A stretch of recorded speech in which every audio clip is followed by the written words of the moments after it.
that I really want to see. Um, I'm really interested to see what this guy's about to say.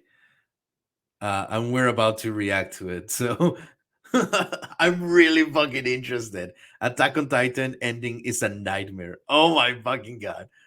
Let me see some of the comments. A moment of silence for all the horses, characters, that didn't make it to the end.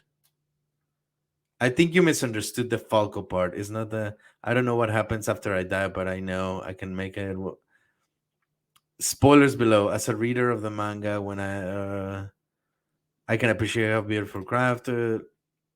Not supporting the ending, but also not hating it either. Okay, let's just watch. Let's just watch this thing. All right, let's see. So it's official. Attack on Titan is over. One of the most popular anime to ever be made, 10 years in the running, has finally closed the book. A sprawling epic story that begins as a character study of children trying to survive in a world that doesn't seem to want them alive, eventually evolves into a political thriller about the greater evils of a bigger world. Problems like pure titans in the wall soon become trivial at the grand scope of a geopolitical scheme that forced the Eldians to live on an island secluded and locked away from the rest of the world. Eren, our once beloved main character, slowly but surely descends into madness and becomes the antagonist of the story, while characters like our once timid Armin take a step into the grand stage to become our true heroes. My guy's makeup, like, I don't think he has like natural, like, dark outlines on his eyes. Like, I'm just saying, but his eyelashes are on point. I don't think I think he's wearing makeup, and nothing wrong with that. Nothing wrong with that. But I just noticed, like, dude, if I was just seeing the eyes, if I was covered, I'll be like, oh my god, damn, fucking sexy ass eyes. Just saying. But his makeup on point. Just saying, his makeup on point. See, Attack on Titan, whether you like it or not, is one of the most polarizing anime and manga ever made, with the entire fan base roughly split 50-50 as to whether or not Eren is justified in his actions, and whether or not you agree with Eren, and more notably, the rumbling. It's hard to pick out another character in anime who's as divisive and as talked about as Eren Yeager. Yes, that story, one of the most impressive stories ever written, has come to a close. And you probably hated the ending. At least, no, it's a very beautiful fucking ending.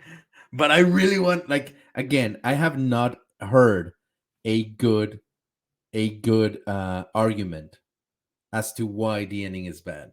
So hopefully this guy will have some sort of points, numbers say you probably hated the ending, because most people hate the ending. See, manga readers had to deal with hating the ending of Attack on Titan what feels like years ago. And the backlash of Attack on Titan's ending was so severe that the mangaka himself had to release multiple apologies. Now, while I am not a fan of the ending of Attack on Titan, I'm also super not about yelling at creatives for the things that they create, unless those created things make actual real life harm. So the manga community's reaction to the ending of Attack on Titan really wasn't my favorite thing of all time. And I'm assuming the anime-only reaction is probably going to be worse. See, because here's the thing.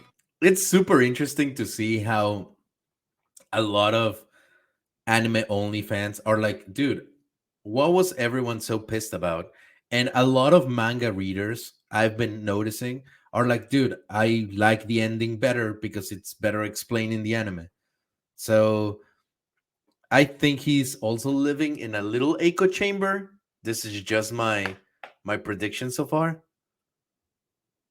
So I think he's focusing on just making sure his views aligned with his audience, So anyway, us as manga readers of Attack on Titan had been holding on to the hope that there was a possibility that the anime universe and the manga universe were actually... Dude, that is such a fucking trash. Like, if you wanted that, like, okay. separate, though canon to each other, and that in actuality, the ending of the manga universe was the beginning of the anime universe, giving us as manga readers the hope that the anime might have a different ending. And while admittedly I am filming this video before the last episode of Attack on Titan comes out, the reason I'm doing that is because I know it's gonna end the way that the manga ended, which is why I said, Okay, does he have a fucking video where he actually watched the thing? No, he doesn't. Okay, he doesn't have a video after the after watching the anime. I okay. there's a good chance that you're probably upset right now, and I'm gonna say it somewhat justifiably. The ending of Attack on Titan is just not good. There's moments where the ending of Attack on Titan truly shines, but by and large, it's kind of a nightmare. You see, that's the thing. If you say, "Oh, Attack on Titan is bad," okay, why? Well, it bored me after season 1, so I stopped watching it. You don't have a fucking good argument. I still want to see his point, because clearly he read the manga. So I want to see his point on why the ending is bad. Because yeah, the ending of the manga is the ending of the anime. The anime does a better job explaining it, but at the end of the day, it's still the same fucking ending. So I still want to hear his points in like on why the ending is bad, because it's still the same ending. But we are 3 minutes into the video, and he's made to yet he hasn't made a valid point into why. Like, he's only been complaining like the ending sucks because it sucks. It just sucks. So come on. There's death baiting, everything happens a little bit too conveniently, and the themes of the end truly waffle. So the real question is, where did the Attack on Titan ending go wrong? And if I, or we as a community, were to rewrite the ending of Attack on Titan, how would we change it? Well, oh, please give me a better ending, man. Please give me a better ending. Please give me a better ending. I dare you. Unfortunately, I can't read your mind. And listen, there is a fair to good chance that you actually enjoyed the ending of the manga or the ending of the anime. And I'm not saying that there's anything wrong with that. If you liked the ending, that's great.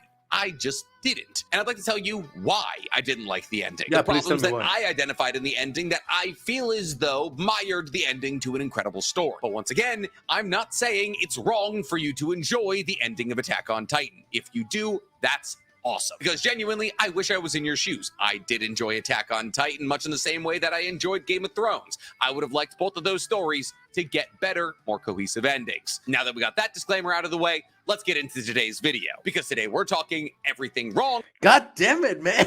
Just fucking stop dragging this shit out. With Attack on Titan's ending. But before you get to sending me death threats, guys, please, for me, like this video, subscribe to the page, and hit that noti bell. And if you guys really want to hear my breakdown of this last episode of Attack on Titan, guys, go ahead and listen to my anime podcast, Who Talk is Anonymous, or me and Danny Mata break down. Do you drag this shit as much on your podcast as you do with this video? Because otherwise, like, down every in an anime this week. It's available on YouTube, Spotify, and Apple Podcasts. Or if you just want to look like somebody who story, you can pick up some of the incredible long-running story now over. Now, the problem with incredibly long-running and popular stories is that they're pretty hard to end. Well, at least in a way that people appreciate. You have to give all the fan favorite characters their appropriate endings, maybe sprinkle a little bit of romance in there, and assure everybody that the universe is going to be safe now that all the problems are fixed. And that's really tough to do, especially when you built out a story where the main character is an 80-meter tall walking skeleton killing 80% of humanity's population. Really hard to walk the line of finding romance for them and making sure. Why does the ending need to find romance? Like, yes, the ending of Attack on Titan does have romance, 100%. But why does it have to, according to him, Why does it have to? all the world's problems are fixed, which is probably why we got the ending from Attack on Titan that we did, and why many people are upset with it. So what are the problems, as I've identified them, with Attack on Titan's ending? Well, so far as I see it, there's three major problems. And the first, and probably least offensive problem with Attack on Titan's ending is the never-ending stream of convenience. Well, at least the never-ending stream of convenience for the anti-Eren side. So Connie, Jean, Levi, Mikasa, Armin, Reiner, the anti-Jaegerists. See, nobody is under any illusion that this team was anything but the underdogs. Anime-only people, even if you haven't seen the last episode of the anime yet, and if you haven't, go watch it, will know that one of the most important fighters in the anti-Eren side, Annie, has decided to not go to the battle, which means that this underdog squad has lost one of its most important fighters. Not good. For the majority of the first episode, it appears as though this loss of Annie is going to result in some more losses, if you know what I mean, with almost every single member of the anti-Eren squad sustaining some kind of injury or just straight up being kidnapped. However, don't worry, these underdogs seem to have an insane amount of luck, because the first real moment where this never-ending stream of luck tends to start is Falco's transformation. See, Falco has become the Jaw Titan, and when Falco becomes the Jaw Titan, it destroys the ship that Annie and everybody else who didn't go to fight Eren was on, thus sinking it. However, fortunately for Falco, and I guess everybody else, Falco's Jaw Titan transformation just happens to be a bird. No, you fucking idiot. Okay, sorry, I didn't mean to say that. But there's a reason why it's a bird. First off, his name is Falco, like a falcon. So let's go with that. Let's remember also, on the very fucking first episode of season 4, we have Falco dreaming of him flying. All right, second hint. Let's not call it convenience. Let's not call it convenience, because it was already set up on the first episode of season 4. Okay, we have two setups already. On episode 3 of season 4, we have a little gathering of Reiner with Marley. And one of the generals says, "Hey, why don't we have a Titan that can fly?" Like, they literally say that on this little gathering. They're like, "Yeah, because Titans don't fly." And one of them says, "Oh, it would be really good if we had a Titan that flies." So they are setting up, we have 3 instances so far, 3, where we're setting up a flying Titan. Okay? We good so far? Okay. Is the gun in the room? If you're gonna show a gun in a scene, is because the gun is going to be used later. Okay? So we have 3 instances from the first 3 episodes of season 4 where we have set up a flying Titan. Are we good so far? Okay. Chekhov's gun. There you go. Chekhov's gun. Then, not only do we have Falco turning to the Jaw Titan, but can we remember how he got transformed into a Titan? It was with Zeke's spinal fluid. And he says it on the fucking episode. He is inherently getting some Beast Titan abilities. He can connect himself with Zeke in a way, as well as adapting some animalistic features, because he got transformed into a Titan with Zeke's spinal fluid. So he's got some Beast Titan in him. There's 4 fucking things already.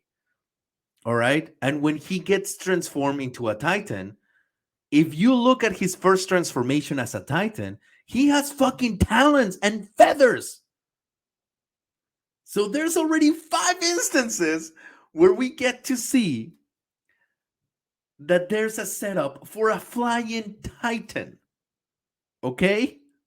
All right? So it's not like it just so happens that he can fly. No, bitch. You just didn't pay attention to all the setup the story has done to let you know that this was going to be a thing. God damn it. Okay. And let's take on his other point. He's like, it just so happens that they're able to battle it all out. Bitch, that's why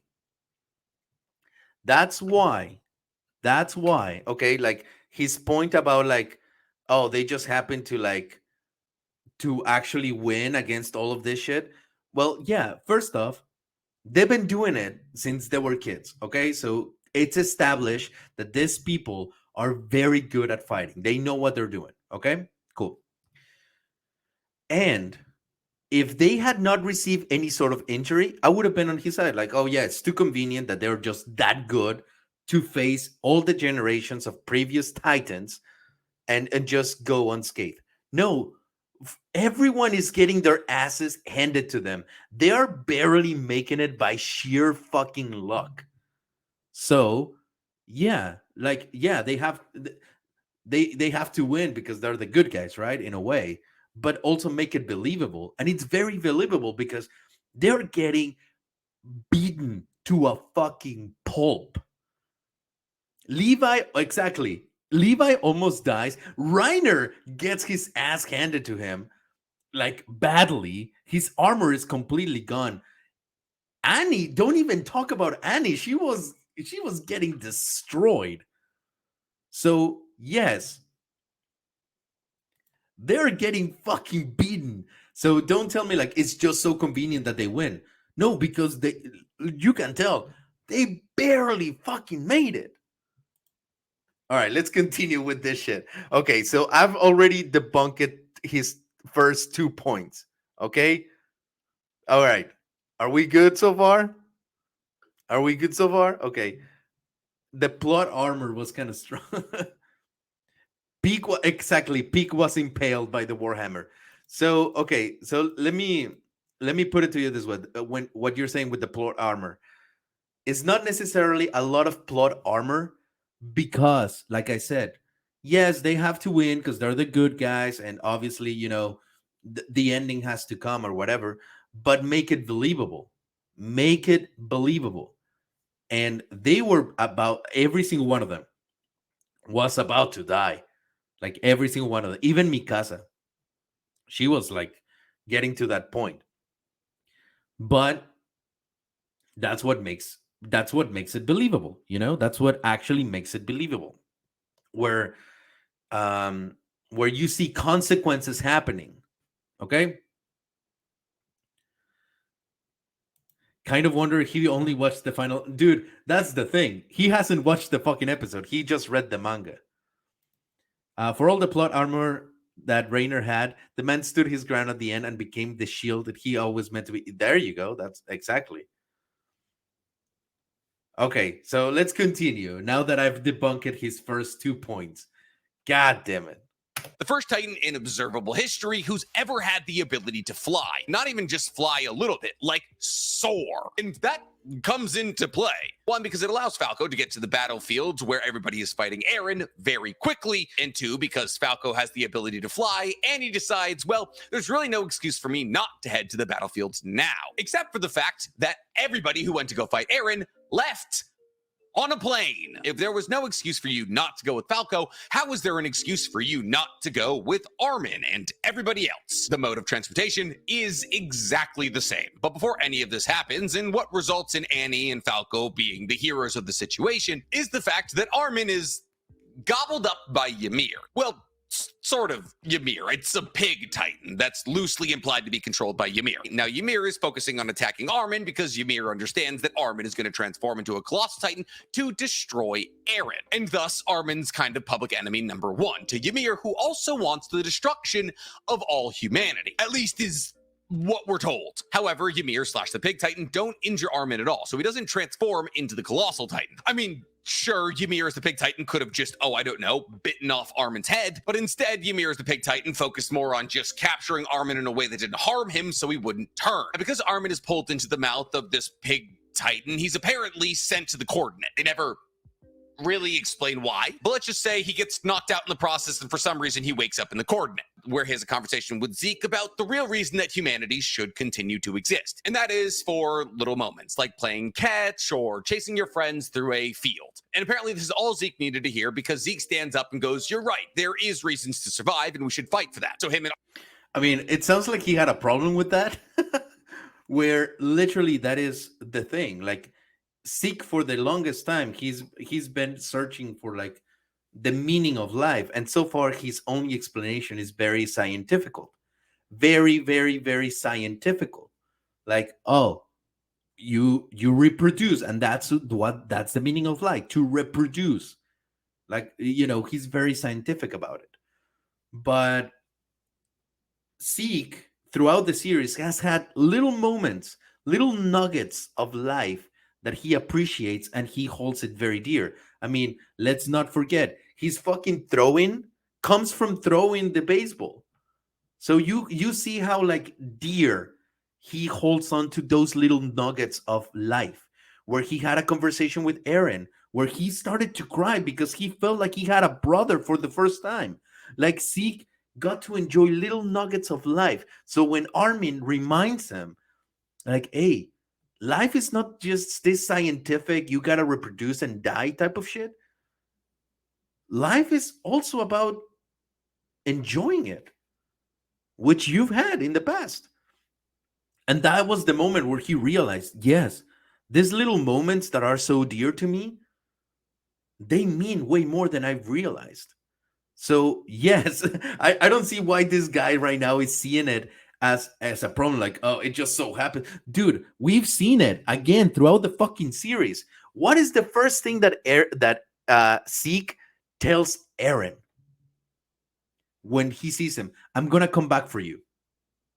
Like, he didn't kill Aaron. He's like, I'm gonna come back for you because he's his little brother, and he has like, not only, like, even freaking Peak says it. Like, I knew Zeke had something up his sleeve because he cared about Aaron. Like, he cared about him. So Zeke does enjoy the little moments in life, but he never realized that he did until this conversation, where you had Zeke being like all fucking scientific about it, just like, oh yeah, you just reproduce. And then you have romantic ass Armin, like, no, it's about the little moments, man. It's about the little moments. So you have a clash of ideas, and you get to see Zeke like actually come to the realization, like, dude, you're fucking right. I've been seeing this about it the wrong way. And even Zeke tells his like father figure, the guy that was throwing the baseball, like, I still believe that euthanasia was the route to go, but I can also see that there's a meaning to this way more, you know? So just saying, Zeke had like a lot of setup to come to the realization in this particular moment with Armin. Okay, let's continue.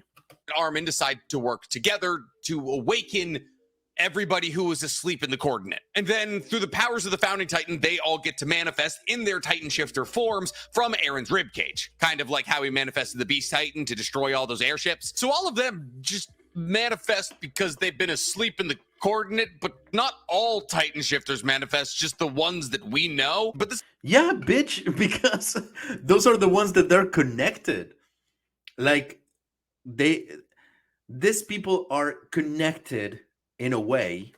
So of course it was going to be the moment of like, hey, you guys that have been affected by our story directly, well, let's do this, like. So here's the thing, like, he's like, oh well, conveniently, bitch, no, it was absolutely set up that every single one of them that had a connection would show up. And let's not forget that Armin and Zeke talk to these people. Hey, please lend us a hand, because this, like, they also had to convince them. Armin had to talk to Berthold and was like, hey dude, I'm so sorry, like, I'm legit super sorry, but please, like, give me a hand with this, because we got to stop Aaron, like, please. So yeah, they just like said, you know what, fuck it, let's do it. So there's a reason for it.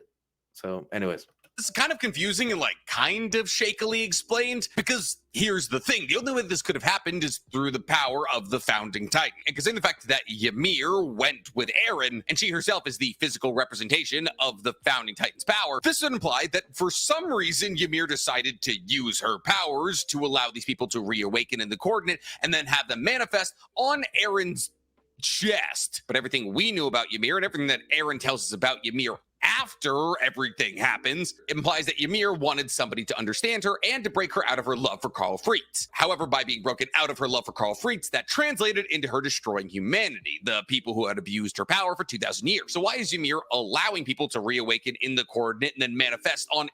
Does he forget that the one that is actually in control is Eren? Does he forget, like, legit, that the one that is, like, doing this shit is Eren and not Ymir? Ymir is just the vessel, the one that is allowing Eren to act this way. And does he forget that Eren did say, I am not inflicting on your free will. Like, if you want to act in a certain way, go for it. Like, does he forget that little nugget of information? Did he even watch the fucking show? Does he forget that Ymir is just like... Ymir is literally the one giving Eren the power to do what he's doing.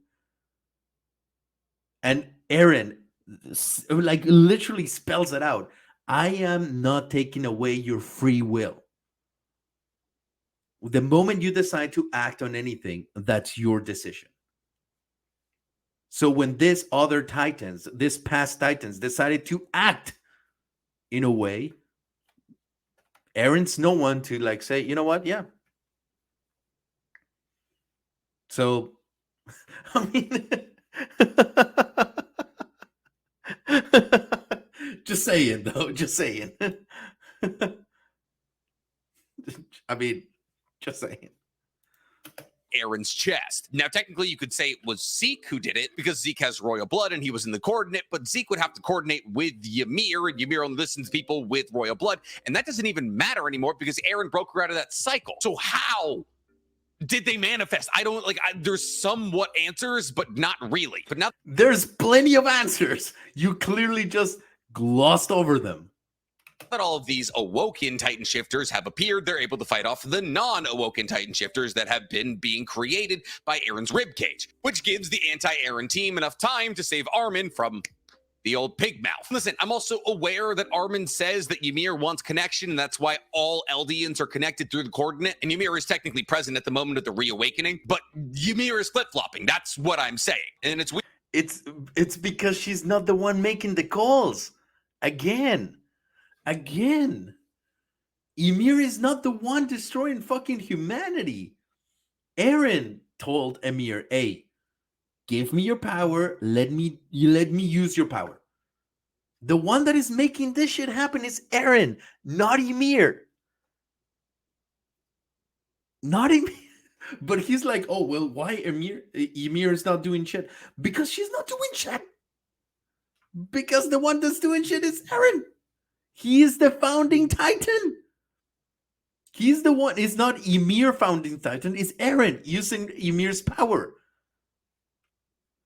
God, this guy. Okay. I don't know how many points I've already dismantled, but again, okay, let me see. I agree with this guy that Eren being a demigod of time and power is what takes to accept these events make sense. Wait, what? I agree with this guy that Eren being a demigod of time and power is what takes to accept these events make sense. What? If you can rephrase that a little bit better, because I'm like, I just didn't understand that well. So please tell me. But again, to his point that he's like, why is Ymir not doing shit? It's because Ymir is just a fucking vessel to the power.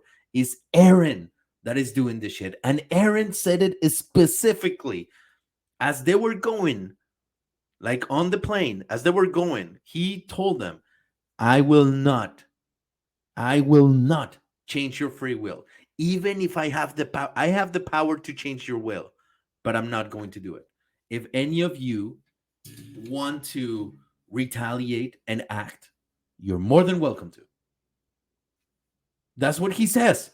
So, I mean, what's your name? The Weeb Commander. The Weeb Commander. Next time, please spend more time paying attention to the story and less time paying attention to your makeup. Because if your makeup was, I mean, if your attention to the story was as on point as your makeup is, you would be like, you wouldn't be making this video. Like, just say.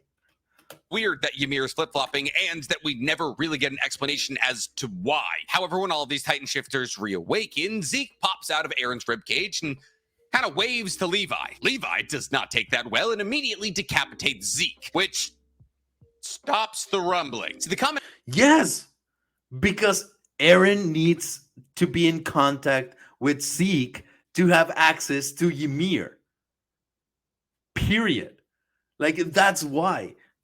Like, Zeke realized, like, dude, I'm more useful as just like. Okay, so Aaron needs to be in contact with Zeke to have access to Ymir. Once he has all of that, he's in control. Okay? So, of course, if you kill Zeke, you break the middleman because Aaron doesn't have royal blood. That's why he couldn't access the power of Ymir. Ymir is more than happy to give Aaron her power, but without being in contact with Zeke, he can't do it. So yes, that's why Zeke is like, you know what? Yeah, this is it. Instead of becoming the Beast Titan and help them out in the battlefield, I'm going to just cut it off. All right. And he goes and is like, see, Levi, my guy, please just end it. I'm here for you. Like, you know what you need to do. Like, that is one of the biggest and most simple things to understand. And I think he's so focused on just hating this shit that he forgot to actually like pay attention to it. An explanation here is that Zeke was Aaron's way to control the Founding Titan's power. And now that Aaron no longer had Zeke's royal blood, he can control the Founding Titan as well, which temporarily halts the rumbling, which would imply that Zeke has to remain in the coordinate for Aaron to control the Founding Titan's abilities. Or in a more direct sense, that is to say that Aaron has to be in contact with somebody of royal blood in order to use the Founding Titan's abilities. Yes. However, this kind of contradicts a couple of key plot points throughout AOT. Like what? Please tell me. Chapter 50 and 51 of Attack on Titan, I don't know the episodes, when Aaron punches the Smiling Titan, it's revealed that that Smiling Titan was Dina, who has royal blood, which then allows Aaron to be able to use the Founding Titan's abilities to kill Dina and then send all the Pure Titans after Reiner. That contact he makes with Dina lasts like a second, and Dina dies. He directs all of the Pure Titans to attack the Smiling Titan first and then attack Reiner, which means in that moment, Aaron isn't connected to royal blood. What's weirder than all of this is the fact that it was heavily implied that the reason that you needed royal blood to be able to control Ymir is because of her loyalty to Karl Fritz, the original royal. However, now that Aaron has broken her out of that system, it's largely implied that royal blood is no longer needed, as Ymir is now free to do what— No, the contact, it's still needed. The contact is still fucking needed. So it's not like it's implied. It never changes. The contact is still needed. Ever she wants, and is no longer bound to doing exactly what those with royal blood. No, like like she's not bound anymore. Period. She's not bound anymore. But the contact is still needs to happen. It's never implied that the contact is not needed. Like Ymir's perception of the world and everything changed because of Aaron, but like it's never implied that the contact is not needed anymore. Blood want her to do, but whatever. Let's just say it's a biological response, and that the only way that you can control the Founding Titan's powers is if you're in contact with or have somebody with royal blood. Cool. Whatever. Zeke's death stops the rumbling. It's a little shaky, but by far and away not the worst. Is not shaky at all, but Whatever. thing that happens here. But this does bring up my second point with Attack on Titan's ending. The fact that it's kind of confusing and not like, oh, Can we just say you just don't get it? Okay. I'm reading it and I have no idea what's going on. No, clearly you don't have any idea what's going on. But I'm reading it and this goes against most of the things that I know. See, Please tell me how it goes again. Okay. the entire ending of Attack on Titan revolves around the Founding Titan. However, the real question is, what is the Founding Titan? Is the Founding Titan Ymir or the centipede that attached to her spine? The answer is apparently both, but also neither. See, Okay. because while we do talk about what the centipede thing is, and it's based off some ancient biological life form whose name I've completely forgotten, basically all we get as it pertains to a conversation revolving around what it is Gabby being like, oh, that's the Founding Titan. No, it's the true nature of Titans, which also kind of leaves us in a weird spot. Like, is it the Founding Titan or is it life? Because when Zeke and Armin are talking about manipulation and multiplication of a species, the image shown is obviously of the centipede thing. However, when you consider the fact that this centipede thing attaching to Ymir is what gave her the original Titan ability, and then Ymir would later become the Founding Titan, it's kind of hard for us not to assume the centipede's got something to do with that. Okay, so let's for a second. Yeah, because the centipede is what gave the power. It's the thing. It's a symbiotic relationship. It's like Venom. Like Venom attaches to Eddie Brock, and then both of them are Venom. Ymir plus the centipede is the Founding Titan. And obviously, because it's entrained with her DNA and everything, eating her like creates other Titans and shit like that or whatever. But yeah, it's a symbiotic relationship where both of them are one thing. That is not very difficult to like comprehend. Just think of it like Venom. You know, it's like that. It's a symbiotic relationship. I can assume that the centipede is the Founding Titan, and that the Founding Titan has a vested interest in making sure that Eren remains alive, because when Eren had his head shot off by Gabby, it shot out of his spine to reconnect his head. Now, one could pretty easily make the argument that this is something that life would do, as Zeke says in his conversation with Armin, that life is about manipulation and multiplication, and death means that we can no longer multiply, and that's where fear comes from. And therefore, when faced with the prospects of death, something that is life incarnate would try to stay alive, but the same line of logic could also be applied to the Founding Titan. Regardless, it doesn't really matter. What does matter is the fact that Eren, in his massive Founding Titan form, has his head blown off. And once his head is blown off, the centipede escapes him. Well, more specifically, the centipede tries to reattach Eren's head, but Reiner decides to wrestle it. So, if we are assuming that that centipede thing is the Founding Titan, Eren no longer has the Founding Titan. Reiner's wrestling it. So, okay, cool. Eren just got to My guy. Again, I'm gonna put it into simple terms. Think of it as Venom. Can the symbiote or the symbiote, however you call it, have the powers of Venom by itself? No.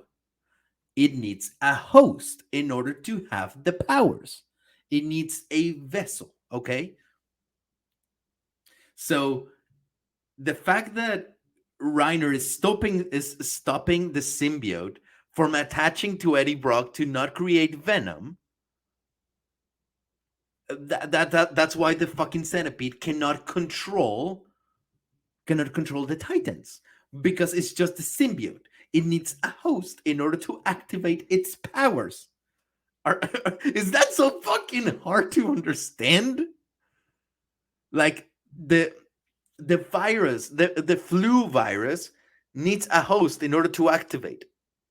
On its own, it's fucking like it's nothing.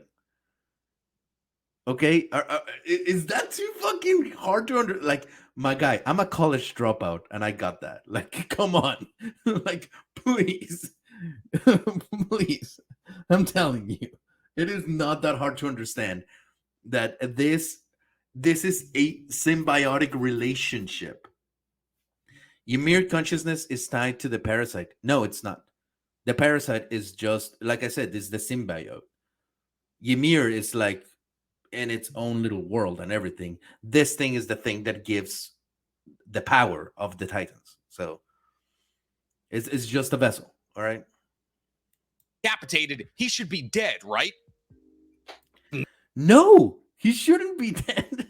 Like, what the fuck, man? Nope. See, not only does Eren not die, he then transforms into the Colossal Titan, whose powers, mind you, he doesn't have. Armin has them. And the only way that Eren would have the Yeah, because he clearly did not have access to the fucking founding Titan and had the ability to summon all the other fucking Titans. So clearly he got like a massive upgrade. He had access to every single fucking power in existence. So it would make sense that he said, like, you know what? Yeah, I'm going to do this. Like, so was it explained that he did that? No. Okay, no. But let's just assume, like, let's just think for a minute. How did Eren how was Eren able to become a colossal titan? His head got blown off. Yeah, okay. Yeah, we get it. We get it. We get it. We get it. Um but the centipede thingy is the thing that carried the founding titan's powers. All right? But Aaron's head, as he was blown off, his actual connection was in the mouth, so he still remained with with Titan powers, and he had access. He had access to all the powers the Titans have pretty much had.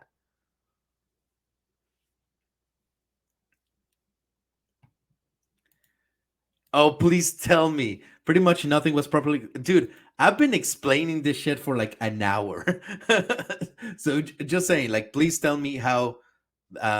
Like, I will agree that how he was able to turn into a colossal titan was not explained very well, but we can assume by all the evidence that we've had in like previously.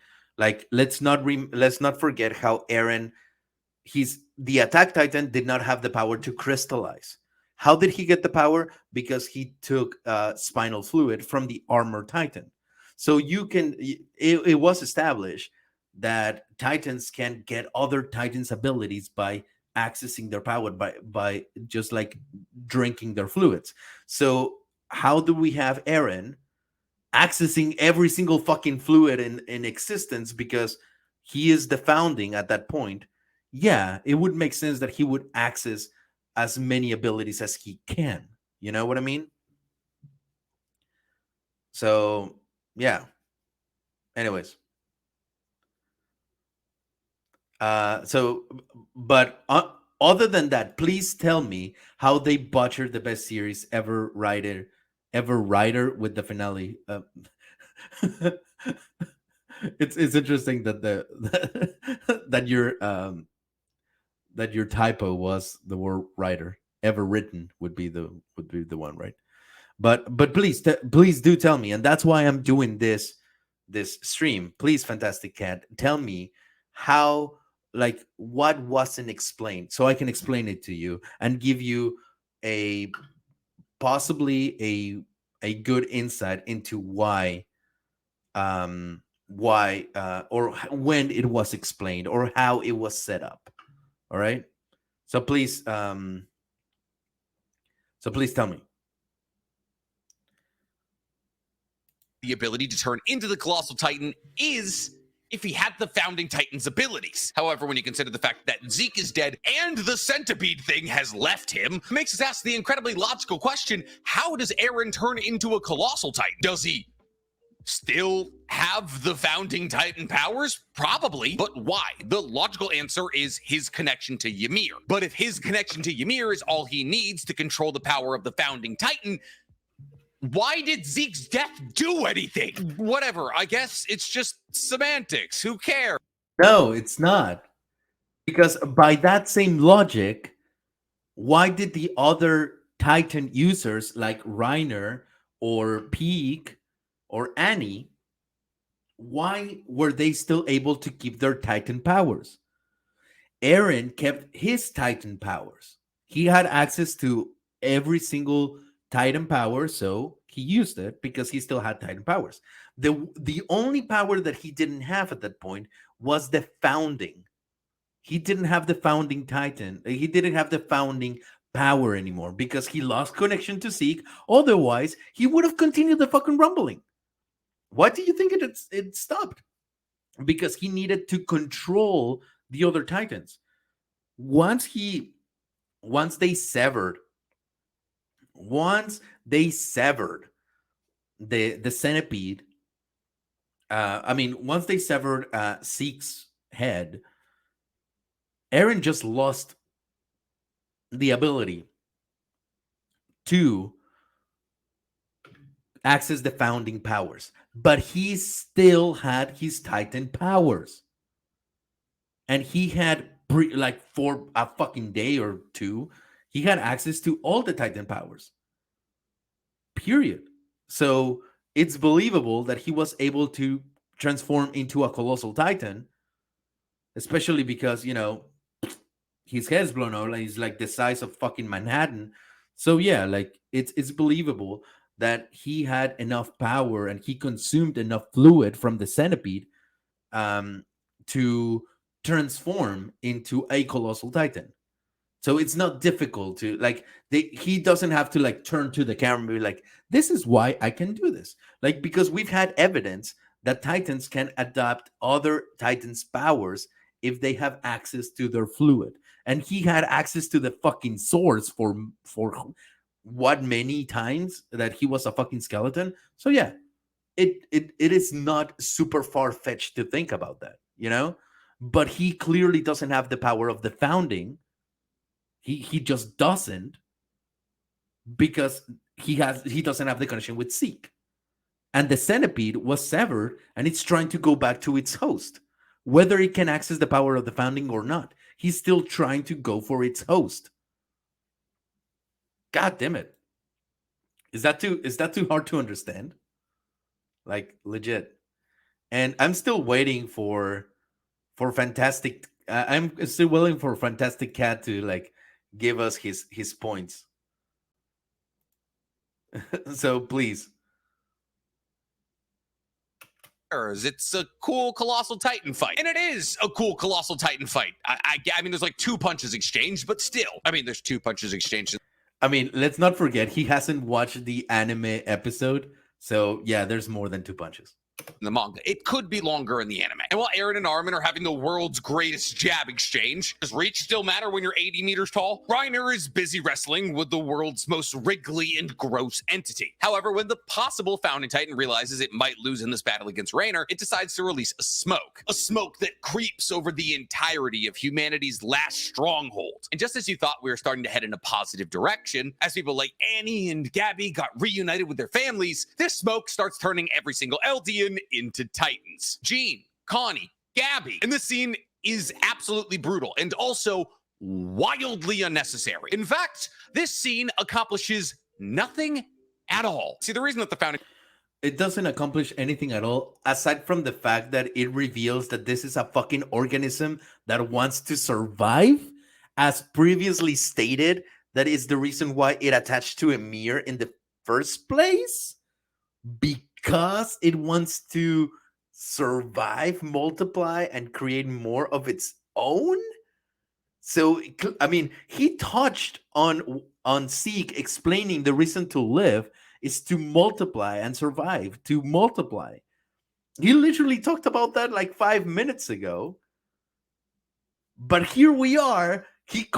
I guess conveniently, he conveniently forgot that this is a living organism that also wants to fucking survive and multiply. So, okay. Talk about like conveniences. It's very convenient how he forgets about the thing he was talking about like 5 minutes ago. Just say it. Just say it. Titan did this so that it could have... And also, yes, Marley's being reminded of the power of Eldians, because at the end we have the reunition. Like they come together, but they wanted one more reminder, I guess. So yeah, it's also this is a very good point as well. But he conveniently forgot his own opinion.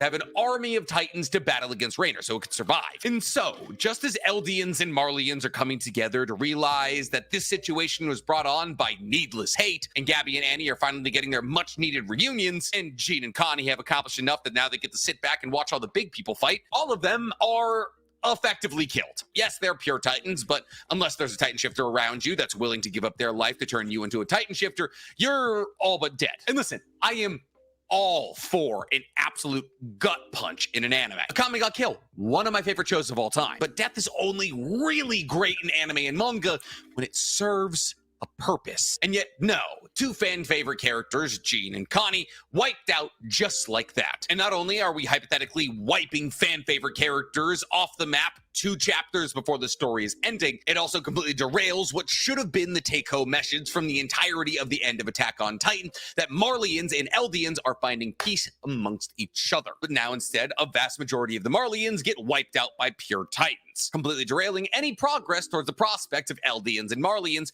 coexisting. I mean, okay. God damn it. Are we, is he going to skip over the fact that even after that reminder of the power of Titans, when the Titan curse is lifted, Armin comes to actually say again, no, let's not make the same mistakes. Like, they have another chance to create conflict again. They have another after everything. They still have one more chance to create conflict. Armin comes and stops it and says, guys, it's fucking over. Let's coexist together. Like, it's to drive the point. Like, this is a very conscious decision. This is a decision that we're taking even after that reminder that just happened. So, God damn it. This guy. And maybe one of the most important things happening during this moment is the fact that Falco's core motivation is to make sure that Gabby is safe. However, Falco as a Titan shifter is unaffected by the smoke, but Gabby isn't. And while we're talking about core motivations, here's something I did like about the ending. The fact that Mikasa is the person to kill Eren. And I even like how Mikasa goes about killing Eren, because Mikasa has to battle the Ackerman ideology in her head that she shouldn't attack Eren. And she has this kind of flashback to an alternative future where her and Eren ran away from everything to live out the last 4 years of Eren's life. All of it is a really beautiful moment. And if anybody was going to kill Eren, it should be Mikasa. I even like the fact that Levi punches a hole in Colossal Titan Eren's teeth and Mikasa jumps into his mouth and slices Eren's neck. You know what I don't like, though? Her kissing his decapitated skull. You know what's worse? Him kissing back. All of that. He didn't kiss back. It's a fucking corpse. He didn't kiss back. Like, he's looking into the drawing, but he doesn't kiss back. Like, that is just a weird interpretation, but he does not kiss back. Just saying. And yes, yeah, I agree to a certain degree that Mikasa just like kissing decapitated Eren's head, it was kind of weird, because yeah, it was kind of weird. But I understand it. Like, it goes in line with her character, because she needed to get the job done, and but she also wanted to give the kiss that she could not give on fucking season 2. On season 2, she was going for that kiss, and Eren said, like, no, I'm gonna wrap the scarf around your neck time and time and time again. I'm going to do it. But she never got the chance to kiss him. So it's like, hey, this is it. Like, I needed to cut your head so you can stop the rumbling, because every second that happens after, it's still more people that are going to die. So let me do it real quick before you can retaliate, and then boom, boom, boom. I can get my smoochy smooch. So yeah, I'm not saying like I would ever kiss a decapitated head, but I can understand why she did it. Bad. And somehow it got worse. Because after Eren is defeated, it's revealed that Eren went to all of the people that were important in his life and told them why he was doing this. He then made each and every single one of those individuals forget, so that the next time that they saw, they would kill him with no hesitation. However, after they finished the job, they would remember everything that Eren had told them. It's then revealed to Armin specifically that the reason he did this is so that he could paint these heroes of Paradise as the saviors of the world. That is to say that Eren was trying to get the entire world to not only understand the possible power of Paradise, but also hate him. So whoever killed him would be the world's hero. And that makes almost no goddamn sense. Okay, I really want to know why it doesn't make sense, since it's exactly the same ending that Code Geass had and Watchmen. You unify, you give the world a common enemy to hate. Like, okay, tell me why it doesn't make sense. Okay, if we start from the beginning of this fight and assume that everything Eren is doing is so that he can be defeated at the hands of the heroes of Paradise, he did not have to kill 80% of the human population. Yes, he fucking did, and he explains it why, but okay, continue. Now, the reason that he gives is that so the rest of the world would have enough strength to mount a defensive attack against the remaining Paradise Island residents. Why do we think they want to attack Paradise Island, Eren? You could have killed 50% of humanity, 20% of humanity, even 10 probably would have got the message across. And then everybody could have been like, wow, good thing it didn't get to us. Does he forget that Eren says, I had to do 80% because now we are on the same level. Every single amount of population is like at the same level. And yes, there wouldn't be any retaliation. If he had destroyed 10, it's still too many people to convince. Like, he explains his reasoning why. Like, I'm not saying like I'm justifying that, but I'm just saying he gave a reason why 80 was the number he needed in order to ensure that the world population would be damaged enough and scared enough that it would ensure peace and prosperity for a long time. Killing only 10% of the population would not ensure. Let's not forget one famous say that it was, I don't remember exactly who said it, but they said that humanity would find true peace only after its population went down to 1. You see? So, and that's the point. Like, he was like, hey, I need to reduce all of these numbers as much as possible to ensure that there's going to be peace. So, yeah. So, okay, just saying. Those heroes from Paradise, great people. And not to mention that I fully understand through the power of the Founding Titan, Eren can see everything that will happen, has happened, and is currently happening all at once. Well, at least so long as within the capacity of during his life and before it, as he says to Armin that he doesn't know what's going to happen after he dies. But without like 3 or 4 incredibly lucky breaks, Eren would have killed all of those Paradise Island heroes. And sure, of course he knew that was all gonna happen. That's why he went as hard as he did. But here's the thing. Nobody could see the fight. The closest people to the battle were miles away, and they were just like, oh, people just jumped out of a plane. Wonder what they're doing. Did we have to spawn every single Titan shifter in the history of Titan shifters? Like, you could have made it. It happened in front of the Marlians, and that's what it was important for that to happen. It happened in front of the Marlians, the people that hated Eldians the most. Like, what the fuck, man? Like, I mean, okay? I mean, I'm gonna like draw a comparison, right? Jesus happened in the middle of the Middle East, and his story spread throughout the world because of everyone that spread the word, right? So yes, there's going to be people that believe it. There's other people that are not going to believe it. So, so here we have like the key people that hated the Eldians the most, the Marley, are seen with their very own eyes that Eren was taken down by Eldians. So if any person in the fucking world was going to believe that Eldians are not a threat anymore, would be coming from fucking Marlians, because they're like, I mean, these guys hate the Eldians, and if they are telling me that Eldians are not a threat, I mean, what can I say? If they're saying it, I'm more willing to believe it than any other fucking race, because everyone else hates the Eldians, but Marlins hate the Eldians the most. So, I mean, yeah, this fight could not happen in front of the entire fucking world, but it happened in front of the people that needed to see the fight the most. I mean, is that too fucking hard to understand, my guy? A little bit easier for your friends to win, but that's really not that bad. That's genuinely splitting hairs. Eren knew that they would win, so he could do whatever he want because he saw the future. That makes sense. However, unfortunately, Eren admitting this does present kind of a large issue for me, and that's our third and final issue with AOT's ending. So far, I've debunked and like dismantled every single one of his points. So please, just give me one that is not a fucking stupid ass point that only uncovers the same fucking reason of everything. You didn't pay attention.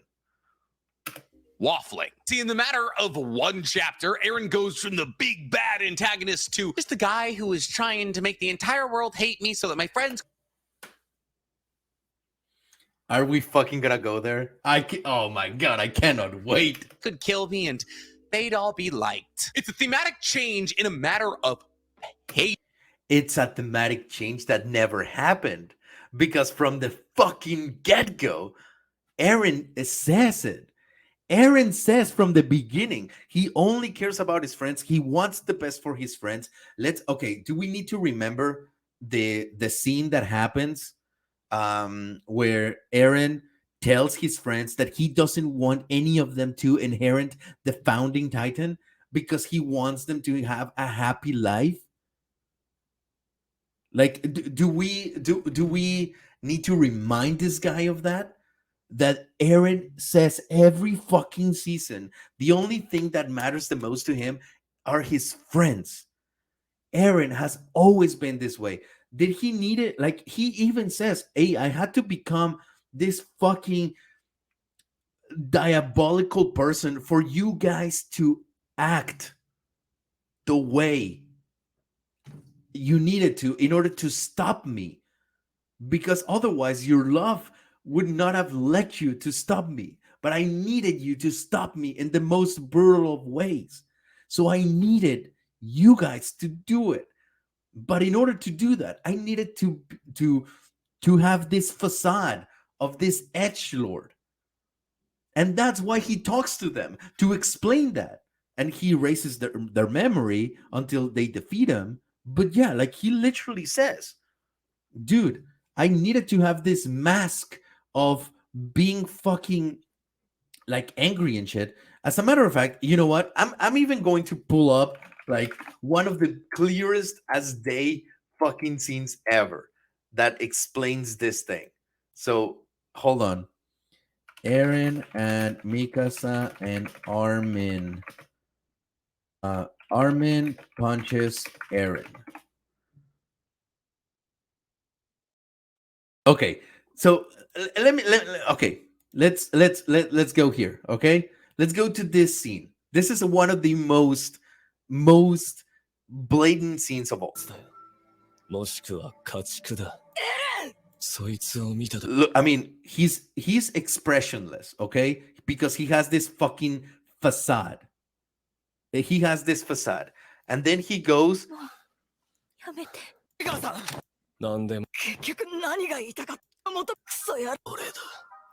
Okay, okay, here it is. Okay, look at his eyes. Can you look at his eyes? Okay, look at his eyes real quick. Okay, you see anything? Okay, cool. Look at his eyes. Okay. But let's listen to what Armin is saying. The freedom you've earned for just amounts to hurting Mikasa. You're the real slave, and your master's a piece of shit. Look at his eyes.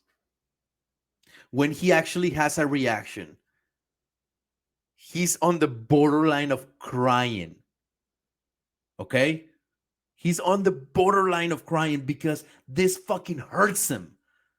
Being reminded that he's hurting Mikasa hurts him. And he's always expressionless. But the moment he reacts to something, you can see that it pains the living fuck out of him. And okay, let me bring another scene. Eren in train with his friends. Here. お前じゃダメだろ。アッカーマン家が何なの。任せらっけな、もう。私が。 Everyone is like, oh yeah, let me inherit the founding titan. And what does Eren said? Let me take out this fucking banner so you guys can see the subtitles. 次ますよ。実戦経験ですか。エレンじゃけどね。だからだ。 Okay, here it is. I don't want any of you to inherit it. 俺らに継承させるつもりはない。なんでだ。お前らが大事だからだ。Because you're important to me more than anyone else. 他の誰よりも。だから。 I want you to have long lives. 長生きしてほしい。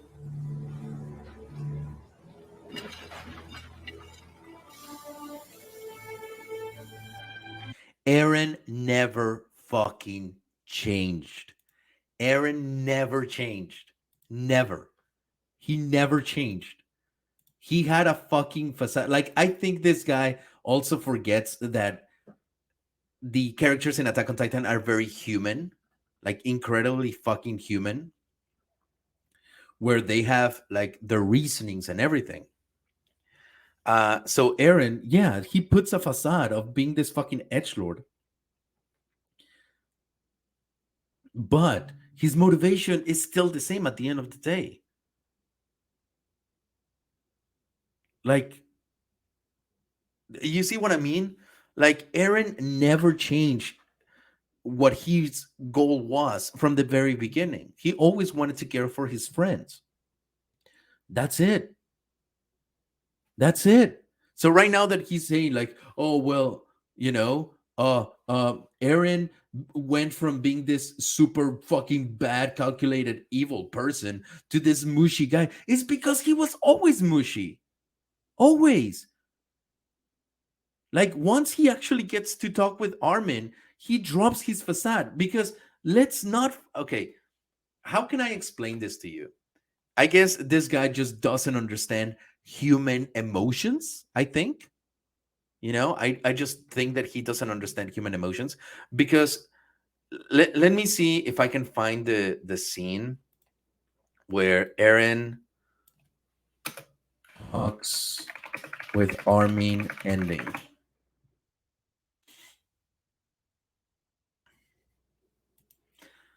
Okay, I found it. I just need.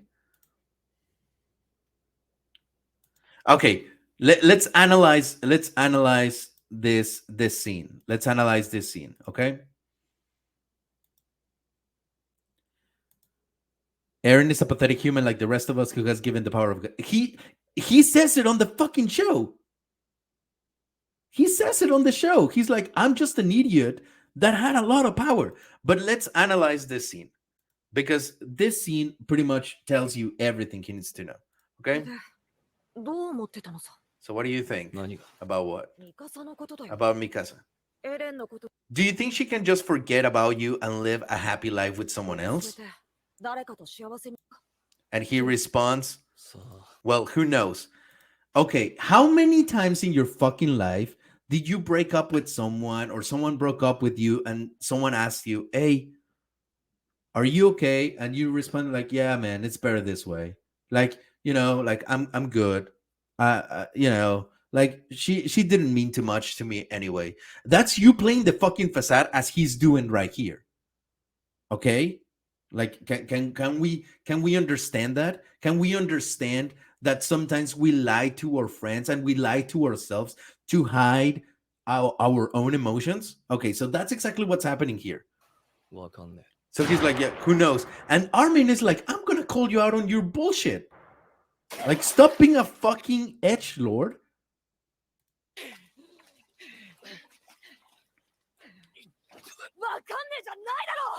And pretty much Armin calls him on shit. Like, dude, stop being this fucking emo retarded kid and just tell me how you really feel. And then now that the mask is off, because he's saying right here, do you think you can just tell her to forget about you and be done with it? Like, tell me how you really, really fucking feel. And that's when he just breaks down. He has a fucking mental breakdown. He's like, dude, I don't want her. Like, how many, like, again, let's go back to the same example that I was telling you. How many, when you were broken up with by a girl and your friends was like, hey man, you okay? And you're like, yeah man, I'm cool. Yeah, like, it's cool man, it's cool man. And then you go back home and you're crying because you miss her or something, you know? Like, that's exactly what's happening here. He was putting his stupid fucking facade of an edgelord. Armin called him out on the shit. Like, dude, don't give me that shit. Do you honestly think that what you do, like, that Mikasa is just really going to forget and find another guy? And he's like, no, I want her to, like, want me. I want to stay with her for the rest of her life, even after I die. I want her to hang up on me for at least like 10 years. But then look at what he says after. Please don't tell Mikasa about this. He's just a guy, dude. He's just a fucking human with emotions. He's not a fucking 2D shonen character that only looks for the good in people and fights the evil guy. He's a fucking complex character. Very human. And then look at what he says. I want her to be happy. I really do, because that's the thing with us. Like, again, you broke up with a girl or a girl broke up with you. You're like, dude, yes, I want her to be happy. I want her to be happy because of me, but at the end of the day, I still want her to be happy. This is a fucking human talking. This is a person with more than 2 personality traits. Is a human emotion too fucking hard to comprehend? And yes, he will die in fucking 4 years, man. Like, come on. Come the fuck on. So, yes, it is consistent with his character because Eren is an emotional character. Eren is a very emotional character. So, yes, it is a fucking plain as day, man.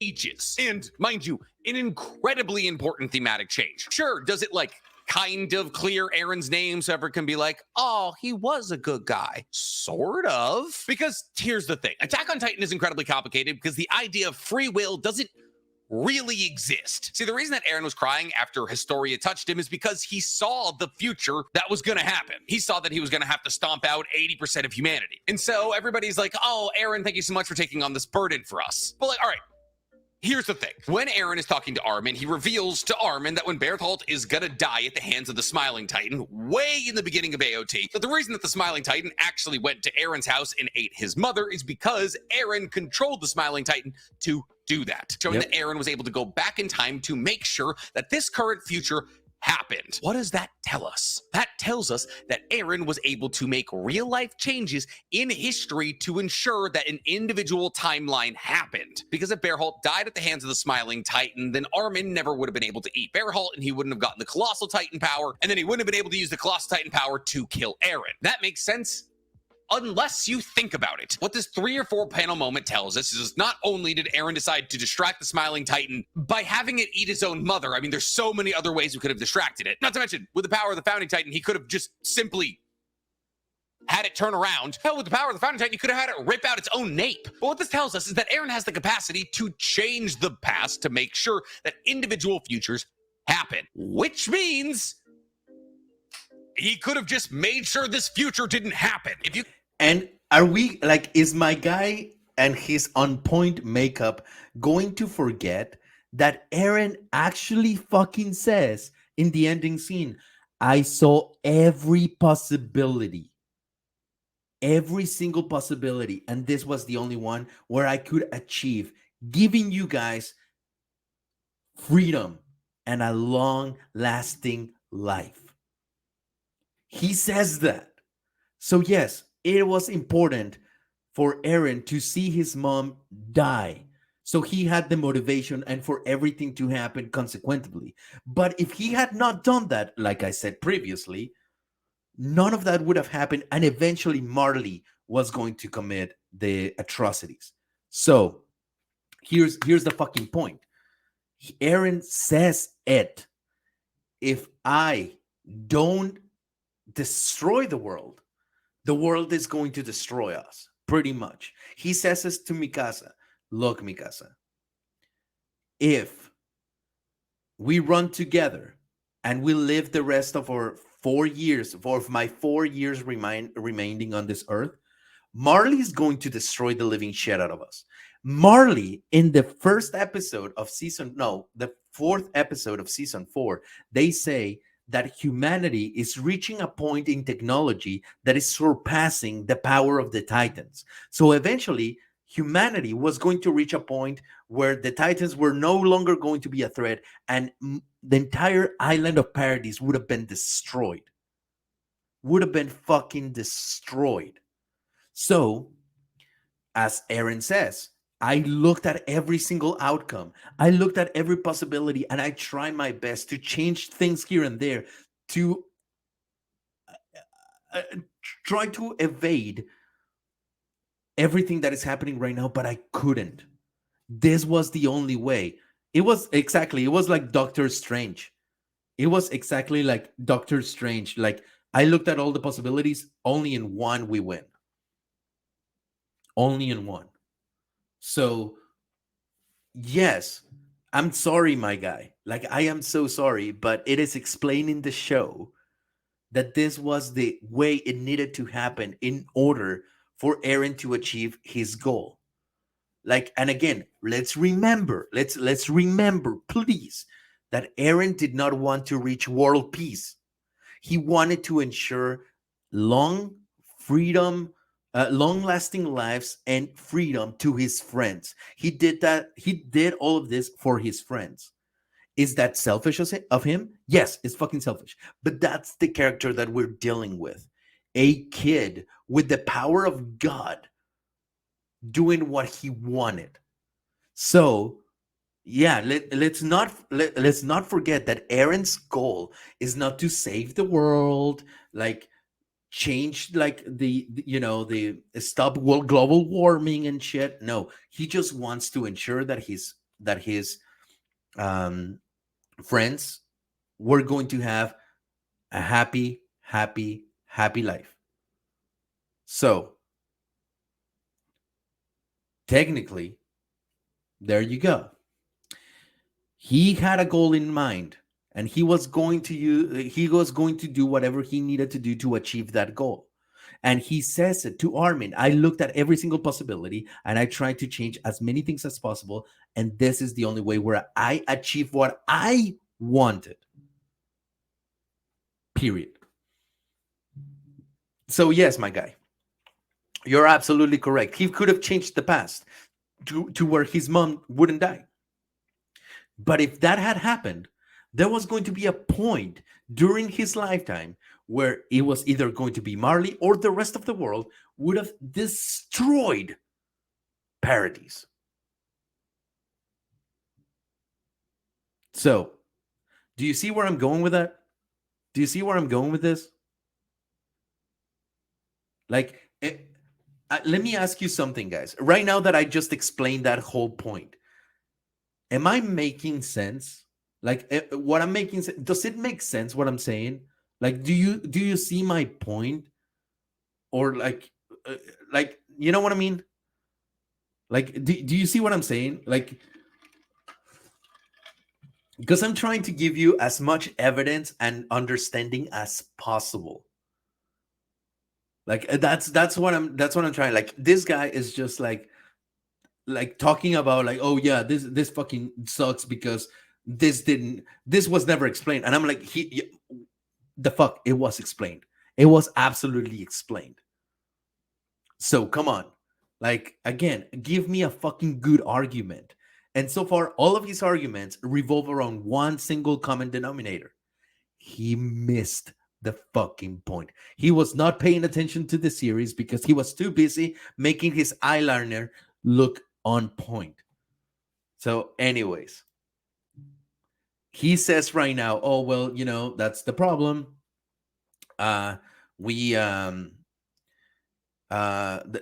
problem is that we Eren changed from this edgelord into this mushy guy. Well, he was always that way. Eren was always that way. And he's like, well, he could have changed the past. Yeah, but if he had changed the past, as he says it on the fucking show, they would have been doomed. This was the only way where he could achieve the thing he wanted. So he went into it. Clearly, my guy did not look at the show. He did not pay attention. Come on, man. Come on. You can make actual changes in history to ensure that a future that you know is going to happen will happen. What would happen if, hypothetically, Eren didn't interfere with the Smiling Titan and the Smiling Titan ate Bertholdt? The future changes because now Dina is back and she's the Colossal Titan. So if Eren has the ability to manipulate the past to make sure that a certain future happens, he could also manipulate the past to try to make sure that a different future happens. Which, like, you could make a future where you don't have to kill 80% of humanity. And like I said, Eren fucking says it. He says it like to Armin. I looked at every possibility and this was the only way, because it was either this or we die, all of us. It is established in the show that the power of Titans are coming to an end because humanity is reaching a point in technology where the Titans are not going to be a threat anymore. So it was literally coming to a point where if this hadn't happened, they would have all died by the hands of the rest of the world. It's not a crazy idea. And speaking of waffling, it's you know what's a crazy idea? Paying attention to the goddamn show, man. then revealed that Eren, even though he was all cool, calm, and collected to Mikasa, and he was like, I want you to move on, is actually just kind of a whiny child. As after Armin punches him and says, oh, how dare you treat Mikasa like that, he's like, I don't want Mikasa to move on. I want her to think about me for a long time. Which, by the way, incredibly selfish. She should move on. And two, once again, represents a massive waffling in theme. But then no, it fucking doesn't, man. What the fuck? I just explained. And I will briefly explain again how this, let's simplify it. Eren played a cool, collected fucking character so his friends would go against him because he needed his friends to be the one to kill him. And he knew that he needed to become such an evil fucking monster. So that's why he was always stoic. He was always fucking just like, you know, calm and collected. Because that actually goes in contradiction to the rest of his character, because he is a very passionate and very like emotional kid. Since the beginning, he's just a hothead and everything. So he needed to become this other character in order to, you know, present the world with this fucking with this devil, and for his friends to really forget how much, you know, they. Sorry. Wait, what? Ivan, it's simple. He has a picture of Eren that isn't accurate and he's angry that it wasn't carried out. Exactly. That's the thing. The Edgelord Eren actually goes in contradiction to his character because he's always emotional. He's hot-headed. He's going for it, you know, like he's that character. So becoming an Edgelord, just like calm and calculated, was going against his character.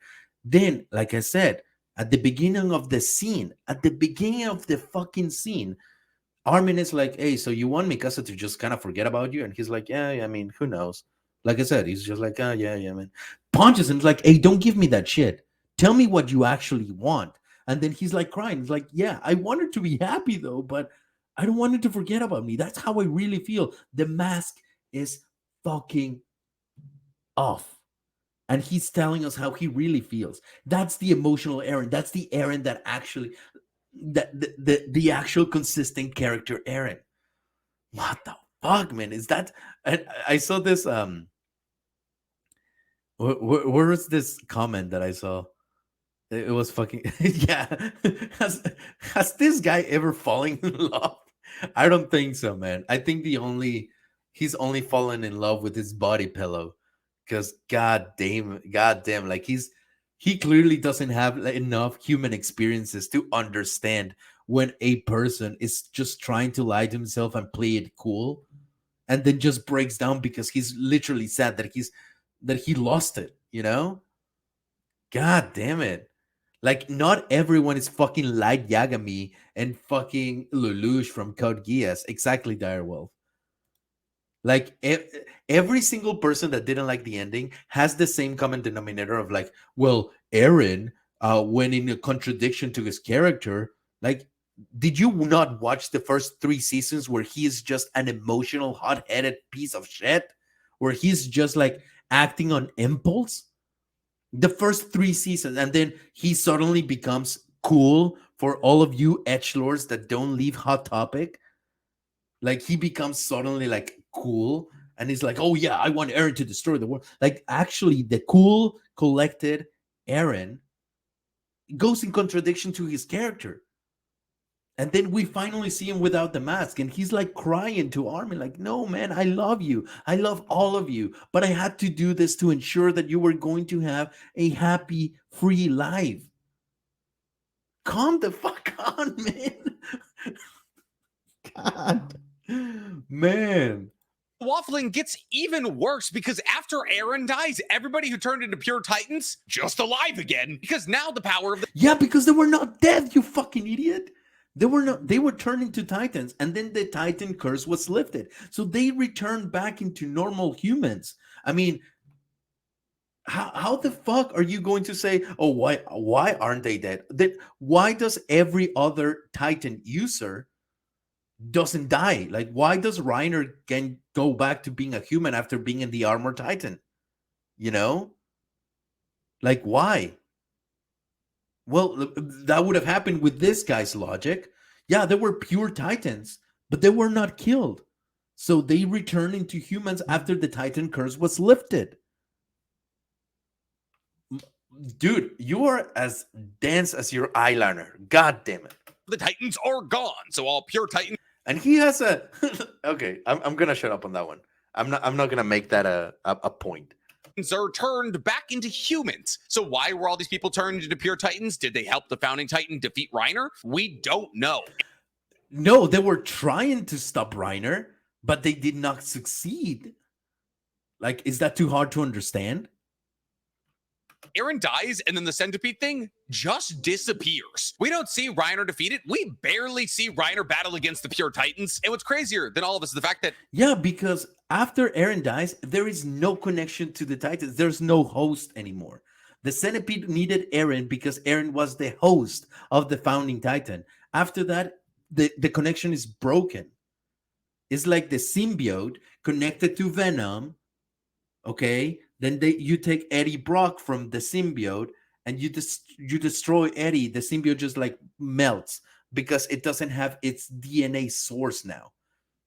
I mean, really, like, is that too fucking hard to understand? Like, I'm really trying to simplify this as much as possible. Yeah, chill. He's just giving his opinion. Yeah, a very shitty opinion at that. Yeah, he's having his opinion, and he's more than welcome to react to my video if he wants to. I'm just passionate about this. That's just the way I am. So, I mean, that's literally it, I'm just passionate. And I'm also being entertaining for my audience. Deal with it. What's up, Tris? Nice to see you. He did say that he could have come up like he had a better ending or anything. I'm still waiting to hear his better ending. Just saying.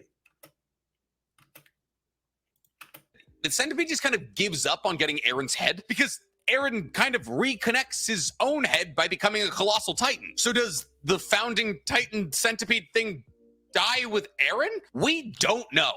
Yes, we do. God damn it. I just explained it, you know? And if that's not annoying enough, there's also the fact that every single one of the people who... And here it is. Having an opinion doesn't mean you can't be challenging it. That's the thing. I've been posting on I've been posting on Twitter all day long. Please challenge me. Challenge me. I want people to challenge me because I fucking love Attack on Titan and I will defend it. And yes, I do want people to come to me and say, here's my point. And then I will say, okay, I'm going to prove that maybe your point is wrong or whatever. If you have a good point, you have a good point and I'll give it to you. So far, this guy has not had any good points whatsoever because I've been able to just say there's evidence to prove the contrary, you know? So yes, by all means, I want people to challenge me. I want people to come to me and say, no, Attack on Titan is the worst piece of shit I've ever watched, and then tell me why. And I want to be challenged like that. It's the fun of it. It's very, very, very fun to be have a conversation where your points are challenged and you have to defend them. I think that's the beauty of human conversations, to be honest with you. And thank you so much, Coconut. I really appreciate it. I really appreciate it. Hey, bro, after this, you should watch Every Reason Why Attack on Titan is objectively god awful. Dude, I will watch it, but probably tomorrow because I've already watched this thing and it's almost been a 2-hour stream and we're close to being done, but still, like, I don't think I can watch another one just because I still have other things to do. But okay, let's continue with my guy who was turned into pure titans were just death baited. Gabby's family gets back together. Annie's family gets back together. Jean and Connie are fine, which leads a lot of people to think like, oh, yay, they're back. But like, there was no reason for them to be turned into pure titans, and it kind of just sullies the moment. Again, there was a reason because this parasite wanted to survive. It also leads to this moment where the Marleyans and the Eldians now no longer trust each other because all of the Eldians just turned into Titans and killed a bunch of them. So all of the Eldians are like, look, we don't have powers anymore. Put your guns down. And Armin has to step up as the now new... Eren got away easily for killing 80%. What a mid-series. What do you mean he got away? He got killed. He fucking died. What do you mean he got away? And honestly, the moment anyone starts using the word mid, your argument to me loses like 50% respect because like you could articulate your words a little bit better than using the common like trusty word that everyone uses to save yourself from like actually making a good compelling argument. Mid. It's just fucking mid. Like, you use a better vocabulary. I try my fucking best. Yeah, he got killed, and that is freedom. Yeah, but he doesn't get to live with his friends, which he wanted. He wanted to live a happy life with his friends, but he couldn't. So he died, and he suffered, and he cried, saying, like, I don't want to die, and I will see you in hell. Like, he did not got away easily. He just suffered. Literally, Eren suffered the entire duration of the series. And he was able to give his friends what he wanted, but he just died knowing that he could not ever get to be with them.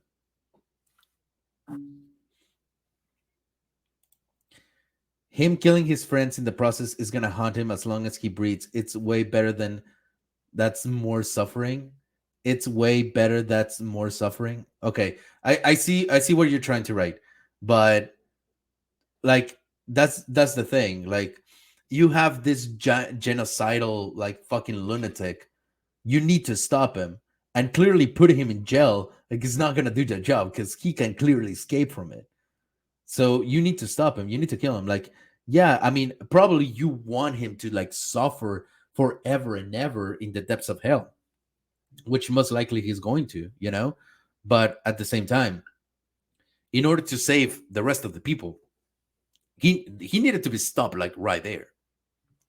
And that's the thing. Like, how many times do we have like convict criminals that just get killed because they no longer need to be alive because they're so fucking bad at it? You know, they're so evil.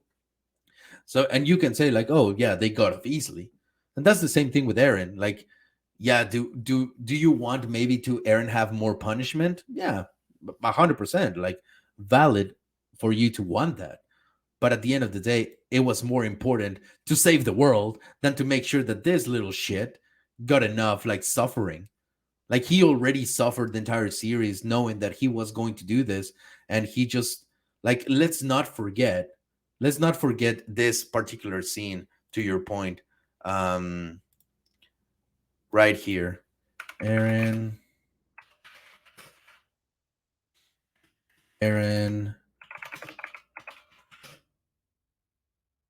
got some.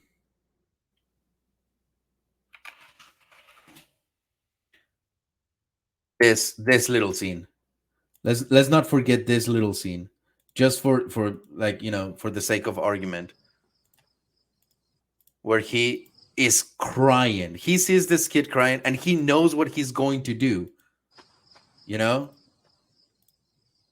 and he's crying, and then Mikasa comes in, よだってことが分かっているの and he's still crying. Like, Aaron was fucking suffering. He was suffering all the way. Like, since he realized what it was going to happen, he was just suffering. So, I mean, if you put it that way, like, oh, he needed more suffering. Like, the guy suffered. Like, he lived with his conscience, and he separated from his friends, his loved ones. He was living a living hell for a couple of years. So when you say that, oh, he got off easily, yeah, he suffered a fucking living hell, you know? So yeah, I don't think he actually got off that easily, because the last years of his life were just suffering and regret, but he had to do it. So again, give me another one, man. Give me another one. And I'll prove it to you. You know? All right, let's continue watching my guy right here. New MC of the story and be like, I'm Armin, I just killed the Attack Titan, we don't have powers anymore. See, because here's the thing. While I thought killing Connie and Jean and Gabby's family and Annie's family was stupid and pointless, it only becomes more stupid and pointless when you actually don't kill them. Also, here's the thing. Obviously, Eren dies and the power of the Titans disappears, right? And it's like, loosely implied that the reason that happens is because Mikasa was chosen by Ymir to release Ymir from 2,000 years of servitude by killing Eren with love. They never say. And while admittedly, Eren didn't know. They did say, though. That's the point. They did say that Ymir saw how to break the bond of toxic ass love with, like, you know, a good connection. So yeah, they did say it. What was going to happen after he died, so we didn't know that everybody's going to lose their Titan abilities. But how did that never cross anybody's mind? Oh, let's use the Founding Titan's ability to euthanize all Eldians. Oh, let's use the Founding Titan's ability to cause the rumbling. Hey, what if we just cut the power off at the source? That should have been option one. But what happened? Like, okay, let's say, okay, let's cut the power of the source. Okay, let's say in a hypothetical scenario that actually happens. Okay, so let's go and take into consideration that they cut the power of the Titans. What the fuck happened even after the Marlians at the end? The Marlians got to see that the Titans were out. Like, there was no more power. They were holding them at gunpoint, saying like, we don't believe you, prove it to us. And it was until Armin was like, hey, I'm an Eldian and I just killed Eren Yeager, let's fucking talk right now. So there you have it. Even if they had this, like, lifted the Titan curse, the Titan curse, the rest of the world was not going to believe it. They needed more than just like them coming to them and be like, oh, guess what? We're not Titans anymore. Yay. Like they were not going to believe that, because even if it happened like in front of their own eyes, they were still in denial. They were like, we're still holding you at gunpoint. So like, you see what I mean? And that happened literally like 2 minutes after. So, like, come on, my guy. Nick, the rumbling and Aaron's death accomplished so much. Did it? The ending of the manga is literally just telling us that Paradise Island is still incredibly Jaegerist and that they're actively ramping up their military so that they can go and finish what Aaron started. Well, the rest of the world is still incredibly skittish at the concept of Eldians because they just killed 8 out of 10 people. But Armin's like, don't worry, the world will always be in conflict. What? No, after Yeah, the world will always be at conflict. Like, again, tell me, in the past 100 years, how many years have we had of no war? And again, like this little scene that he's talking about, where like the land of Paradise is like in shambles.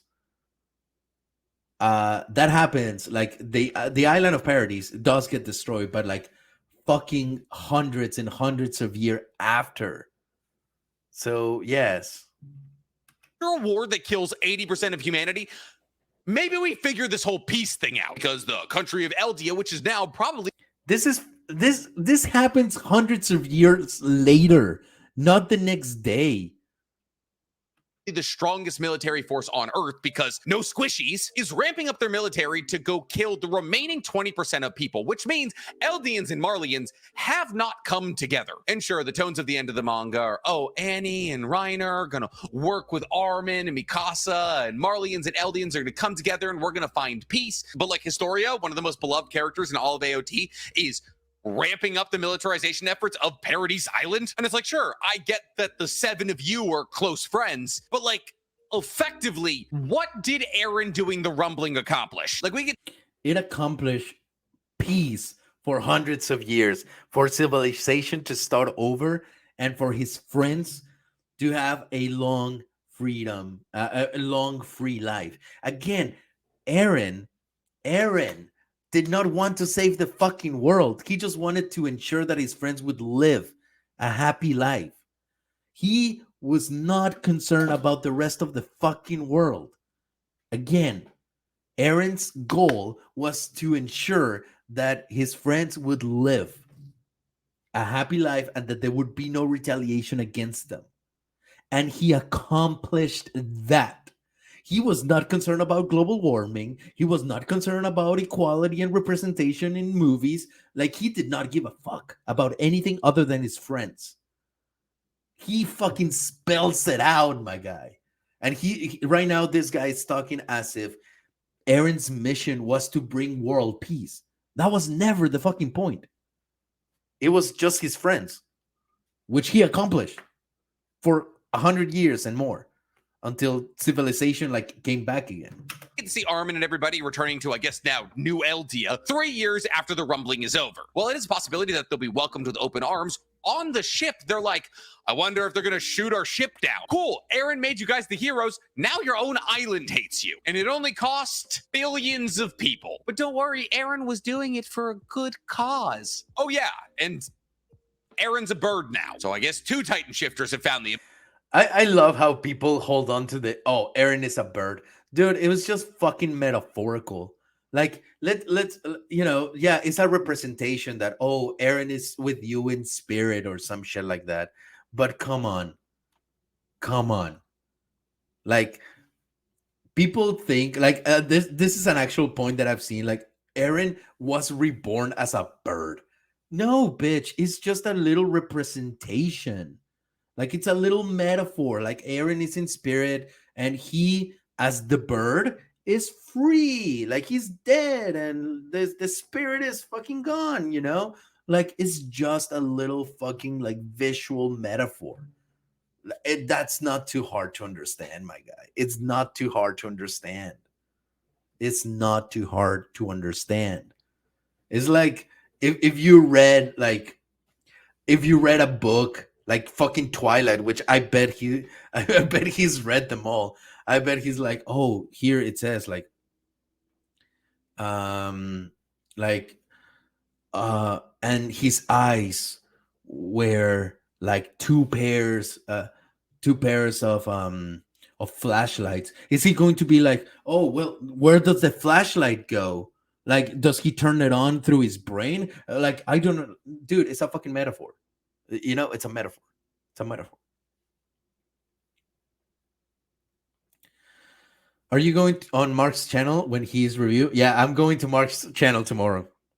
I cannot wait to go to Mark's channel because I know there's an ending hater guy over there, and I'm ready. I'm ready to rumble his ass on a debate. I am so fucking ready. People can't grasp metaphors. They're dumb. I agree.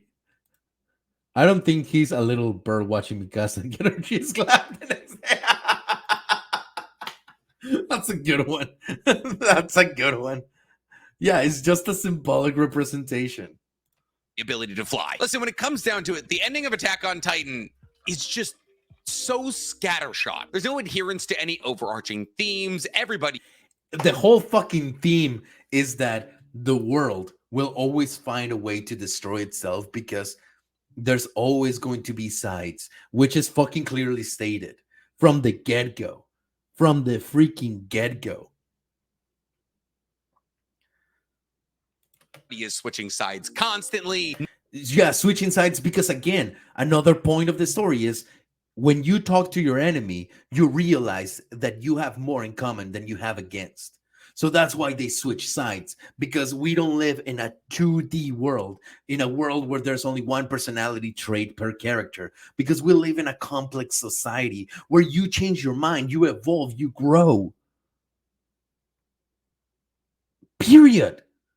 Like exactly what Marco said. We haven't talked about it yet. We haven't talked this over yet. Come on. Like, come on. Are you so fucking dense that you've never changed your opinion about anything ever in your life? Come on.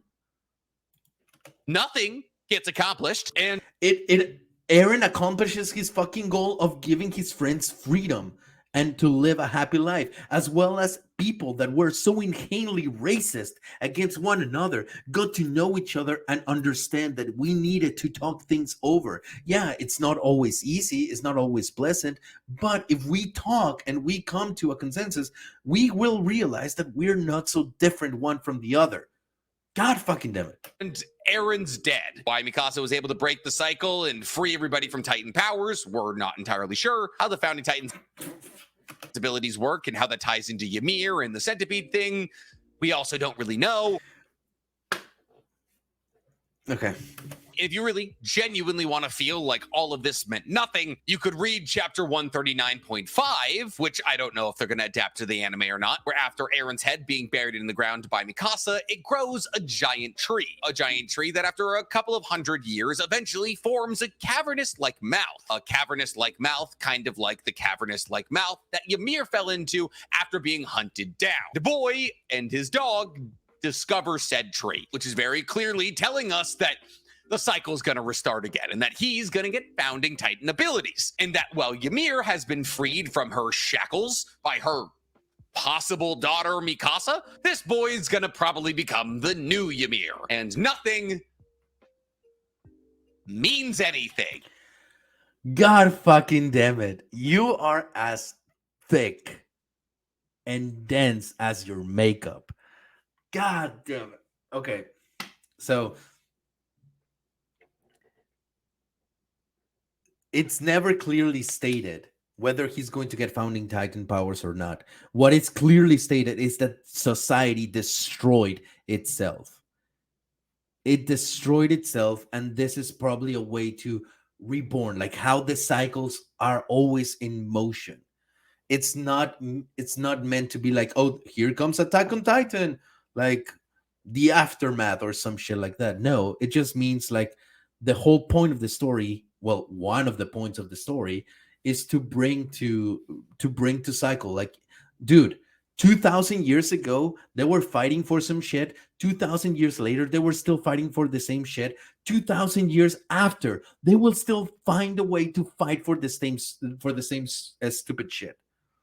So you clearly missed the point. You don't understand metaphors clearly. You don't understand like just a little bit beyond. Like, let me spell it out for you. No, like, dude, come on. It's not that difficult. It's not. We're not talking about a fucking Stanley Kubrick movie. This is beautiful writing. This is an amazing story, but it's definitely more complex than the fucking Paw Patrol. Maybe Paw Patrol is suited for this guy's intellect. It's bad.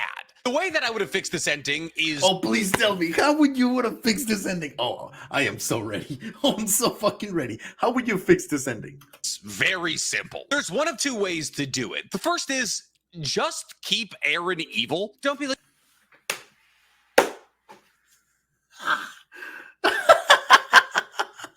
Just keep Eren being the edgelord that I want to be because I'm still insecure and I want like everyone to die because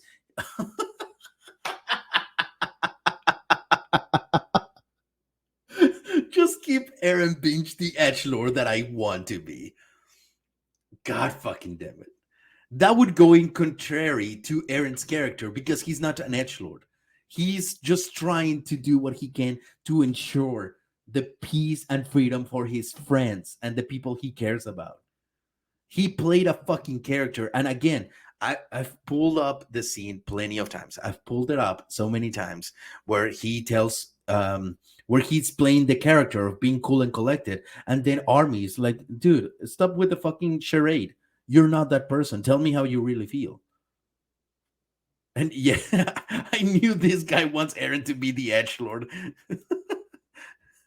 Sorry, but Eren is not gonna be wearing eyeliner like you, man. Like, oh, he was doing it for us because he saw the future. Just have him stick to his guns and be like, hey, listen. He stuck to his guns. His guns was to level the field and ensure that his friends were going to have a life. That's what he wanted. It's either they're going to destroy us or we destroy them, and I decided to pull the trigger first. Infinitely more compelling. Also introduced... It's not. It's very simple, and that would have ruined the fucking series. Because that would be a contradiction on Eren's actual character. Which clearly you don't understand Eren as a character. Is significantly less plot holes. You can run with the themes that absolute power corrupts absolutely, and that sometimes the hardest choices require the strongest wills. Oh, come on, Thanos. Come on. I'm pretty sure this guy was rooting for Thanos at the movie theater. Like, yeah, he's correct. Yeah, balance. Eren died doing what he believed was right. Or you could say that the Founding Titan was corrupting the way that Eren was thinking, and it forced him into the situation. And therefore, after he's decapitated in his Founding Titan form and the centipede crawls out of him, he, while losing the power of the Founding Titan, still retains the Attack Titan's powers, which he then uses to assist everybody in the battle against the Founding Titan. They're both... But dude, again, let me explain to you the Venom thing again. The symbiote can't do shit without the host. First of all, the symbiote just wants to live. That's the only thing it wants. The symbiote just wants to live. It needs a fucking host. So the symbiote is not going to suddenly become Venom and attack people. Exactly. This is Hollywood's writer mentality. This is literally Hollywood's writer mentality, where they're not like thinking into like consequences and previous setups and character motivations. This guy does not understand character motivation. He sees flashing lights and edgelord and like cool darkness. Oh yeah, it's time to bring my fishnet and black gloves. Oh, hold on. When I was a young boy, yeah. Sorry, guy. Like, sorry. I'm sorry. Objectively, much simpler endings than Attack. Yeah. Objectively simple is what I would describe your perception of stories. And since when do we have Asian girl like in the background just checking her phone? Like on Titan's current ending, but they could also both technically accomplish what Eren was trying to accomplish. Let's say Eren does die as the big bad. Still, everybody who killed him is viewed as... I didn't like the ending, but this guy has terrible suggestions. Are you talking about me or are you talking about eyeliner dude? I really want to know because that honestly, that comment could be applied to me and to him, depending on your perspective. Okay, I really want to hear this. All right, hold on. Let's say Eren does die as Okay. the big bad. Okay. Still, everybody who killed him is viewed as a hero of Paradise. The Mhm. Marlians would acknowledge the fact that some members from Eldia hold true virtues in their heart. Then the Marlians could reach out to Eldia and say, we have no beef with you. We understand that you were put in this situation over generations of hatred. In fact, in I believe chapter 135, when the Marlian captain is watching the rumbling come in, he makes the revelation that if he survives this moment, he will never treat an Eldian with unjust hate ever again, as this monster, that is Eren's founding titan form, was created through hatred. And that right there should have been the take-home message. However, that gets thrown out the window. Sure, some Marlians strap on the boots to help Eldia, but the take-home message should have been that Armin and all the other Eldians stepping up to destroy the strongest Eldian in existence showed the rest of the world that peace can exist between the two factions. However, for some reason, the manga is committed to the idea that conflict will never end, and thus Yeah, because that's the whole point of the fucking story. Like they achieve peace. They get to they get to a treaty. They get to a peaceful state for a couple hundreds of years, and after a couple hundreds of years, society just finds a new enemy. That's the way it is. That's the way the world works. That's the way even this world works. It has been established that there's been conflict for thousands of fucking years. That's it.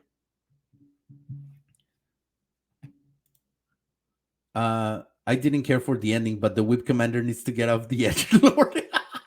Eren didn't have the need to be an edge lord, has never been the anti-hero. Exactly. As unfortunate as that is, but I agree that it's necessary. It's just hard in this day and age. Necessary about what though? Like my guy. everything that Eren did is irrelevant. In the circumstance that It is Eren gets fucking- decapitated and has the battle It is fucking like God damn it. I am so tired of repeating myself like the same points because that just goes to show you how little he actually understands of the story, because every point he makes comes to the same to the same explanation. Like you don't understand character motivation, you don't understand characters in general, you don't see beyond a one character trait in any character of any story, and you wanted it to be spelled out to you, and you didn't pay attention to like setups and foreshadowing. Clearly. Thank you, Dieter. Well, I'm convinced. I like the ending, especially for how human Eren was written. Awesome. I'm really glad. I'm really glad. And here we have an example of character development, of progression, of you changing your mind, just like the Eldians did to the Marlians, and just the Marlians to the Eldians. This is real world. Like you get to talk it over. You may be convinced, you might not be convinced, and that's it. Like, and this guy, like earlier in the day, he was talking about like, oh, like how is it, like it doesn't make sense that they keep switching sides. Bitch, like that's exactly how the world works. You grow and you like change opinions, and you grow. That's what I'm like. You evolve. You become a better, wiser person. You don't stay like, oh, I was born to be the side character. I'm gonna be the side character. I was born to be the comedy relief. I'm just gonna be the comedy relief. Like, come on. battle against the Bounding Titan as the Attack Titan. This would also serve as an incredible moment of everybody not only realizing that the Eldians that came to attack Eren are for the side of humanity, but also Eren is actively trying to destroy Titan powers. And the Marlians, upon watching something like this happen, realize that the Eldians don't want this curse either, that the Eldians want to find a way to coexist with the rest of humanity. They're willing to undergo losing their one edge that they hold over humanity, Titan powers, if it means they can do that. Once again, buying into the grander scheme of peace on Earth. But we didn't get that because that's not the point of the story. The point was never, let's bring peace to the world. Like he's angry that his point that he morphed in his brain didn't get to be, because it was never the point of the story to bring peace to the world. was never, it was never the point of the story. Well, at least according to me, the ending. The biggest issue for me was the manga undercutting Eren but making admit to not having a choice. I'd rather that Eren believes it to be the most rational decision. But he does, though. Like, legit, he does. If you watch the last episode, I think it's better explained. But Eren does tell Armin, hey, I looked at every single possibility, and this is the possibility where I get to give you guys what I want. Yes, I could change the world, I could change a lot of things, but what I want is for you guys to be happy and for you guys to like live a free, happy life, long lasting life where you're not bound and persecuted. And this is the way I can do it. This is the only way. So it's not like he didn't have a choice. He had the choice to do whatever the fuck he wanted, but he wanted one outcome. And there was only one way to achieve that outcome. And that's the way he did it. And he even says it. I tried to change a couple of things here and there to make sure like we didn't get to this point, but this is the only way where I can give you the one thing I want to give you. So it's not like he didn't have a choice. He had the choice to do whatever he wanted. He was just doing, this is the thing. This is the only thing. You know? Does that make sense? By doing this, Isayama cucked out on Eren. Like, he did he did not cuck out on Eren's character arc. Like, he literally made a point that if you realize, yeah, but Eren says he didn't have a choice, which I felt was him making excuses. Like, how many times have you done something and you're like, I just didn't have a choice. Like, that's the only thing I could think of. Eren does say, I'm a fucking idiot. I'm an idiot with a lot of power. It's never presented in the story that Eren is smart. So his vision is not necessarily like the most complex. Like, he's not a fucking genius. Probably there's other possible ways. And he was just like, hey, this is the only thing I could think of. I was compelled to do this. I needed to do this in order to give you guys what I want. So it's not like that Isayama cocked out on Eren's character arc, because Eren's character, the point of Eren's character was to be the only one to remain the same while everyone changed. If you realize, every single character goes through a character arc. The only one that doesn't is the one that it's being called a child, a hothead, and stubborn all throughout the series, and that is Eren. Eren is not supposed to really have necessarily a character progression. Everyone else does.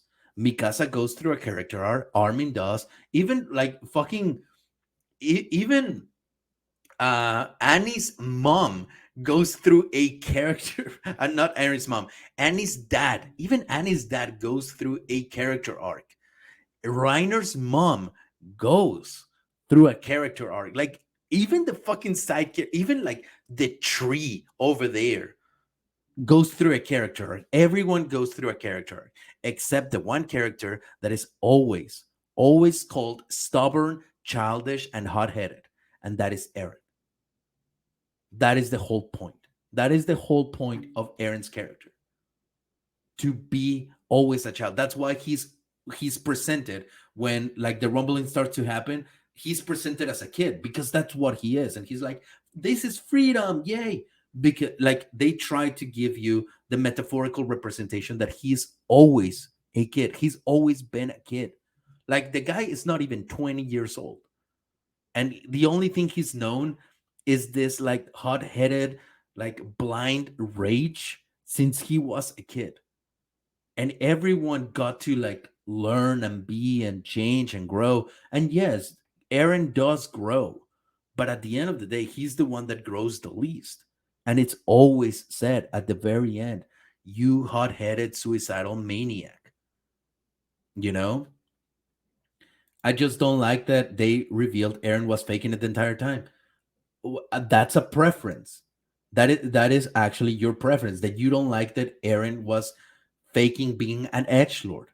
but being an edgelord was a contradiction to his character. Like I said, at the like from the get-go, like, and actually let me show you this scene to drive the point.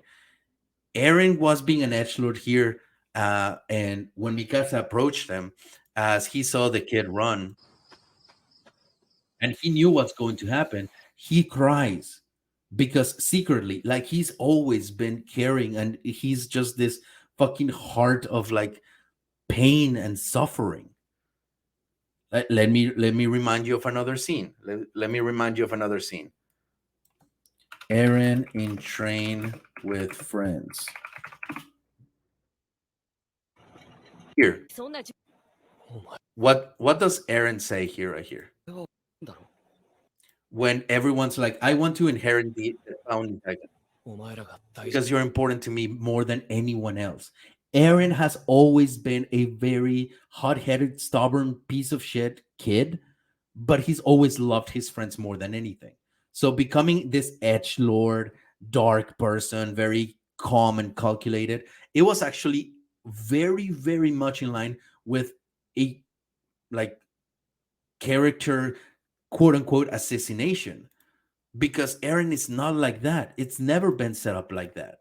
So here you have like edgelord Eren, and it's like, okay, then you get to like, yeah, he's been like right here you say like he was faking it the entire time. Yeah, he was faking it. I personally would have kept a lot of things the same, but only have Eren break when Armin tells him they'll both being held together. I mean, he does, like, he's always breaking. That's the thing. Eren is always like in the breaking point of tears, and that's why he's always crying so much. Like, I can pull up many scenes where you can see that Eren is just fucking crying because he's just suffering. I understand that he's not an edgelord. That's not a okay. But tell me, what's your argument? Because you say that you don't like that Eren was faking it the entire time. So you did like the fact that he was like this calculated mass murderer, maybe, or what is your argument? Because, like I said, uh, you know, you don't like that Eren was faking it, but that goes in line with with Eren's character. So you don't understand that. If you don't like that he was faking it, but then you need to also realize, like, okay, he was faking it. I don't like that he was faking it, but I understand that that's his character. Like, I'm not saying that he was poorly written because of it. It's just a personal decision that you would have liked for him to remain a cold-hearted mass murderer. You know what I mean?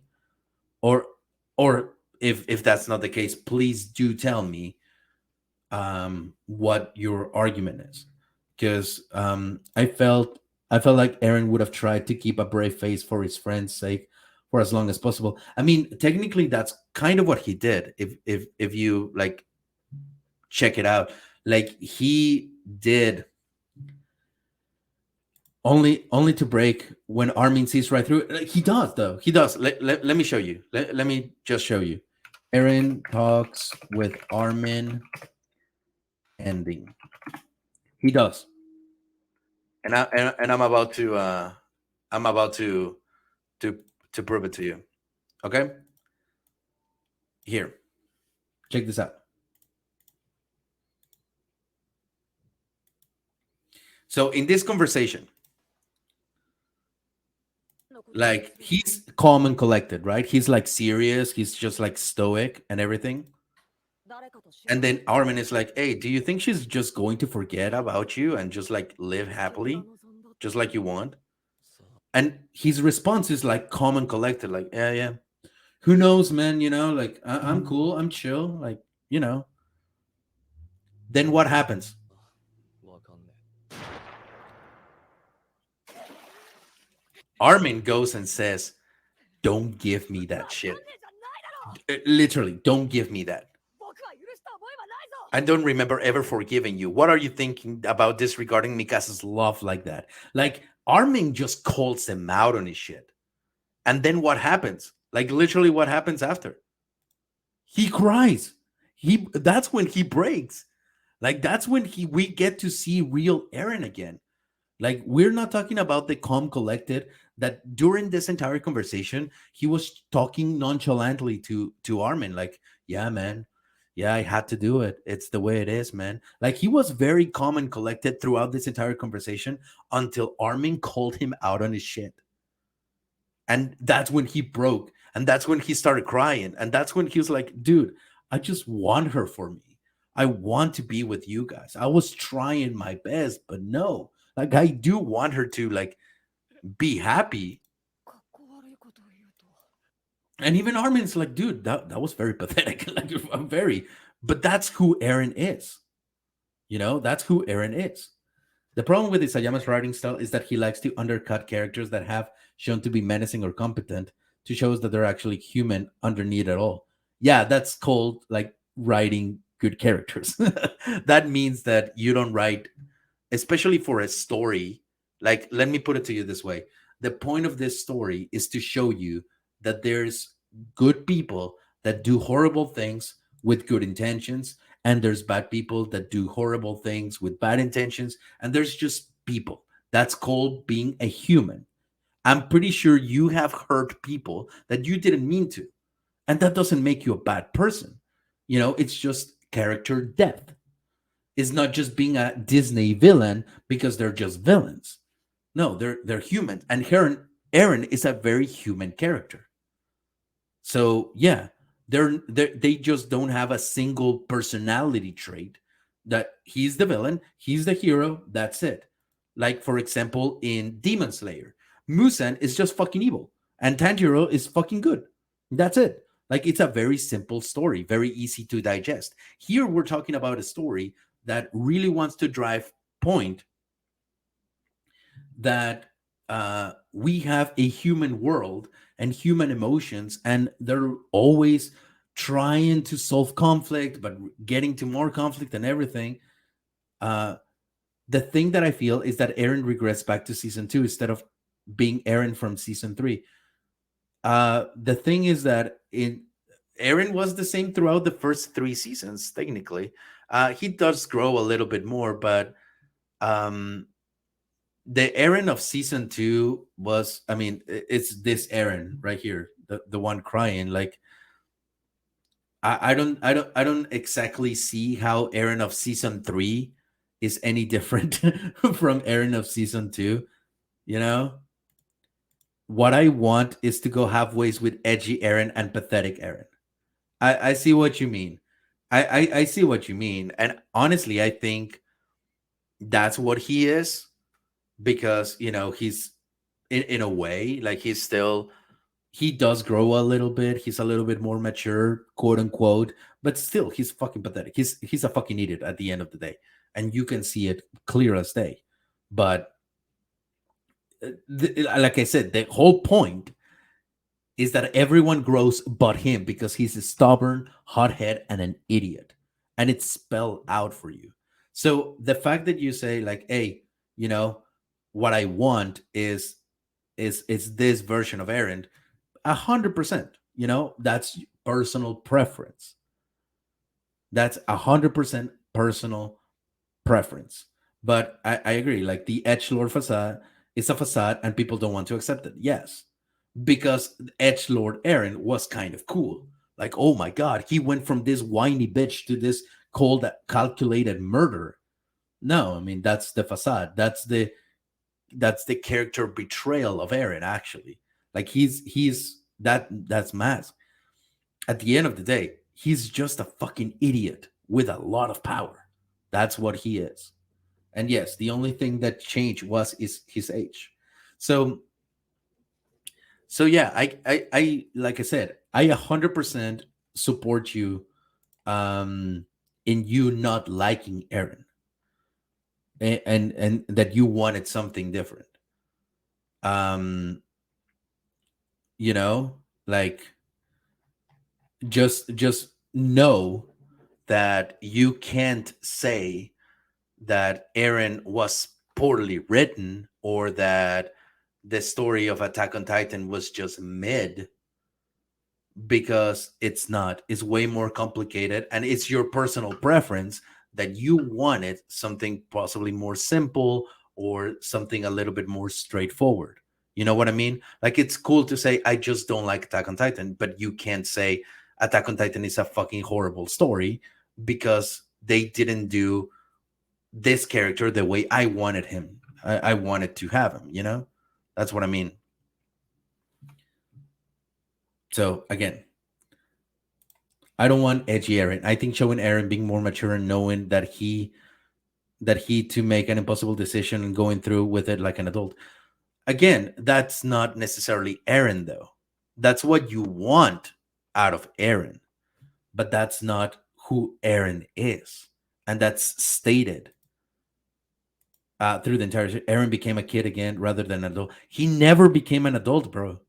That's the point that I'm trying to make. He never became an adult. That's the whole point of Eren. He says it right here. He says, "I'm a fucking idiot."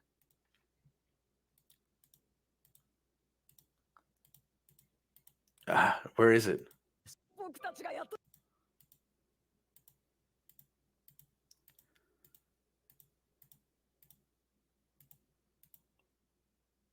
Yeah, okay, well, this video is not long enough. But he says it.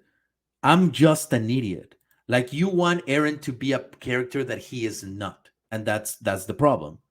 Like, Eren never became a kid again. He was always a kid. And it is very, very, very crystal clear. Doing things rationally does make Eren into adult. Not really, though. Like, he was acting on childish impulses.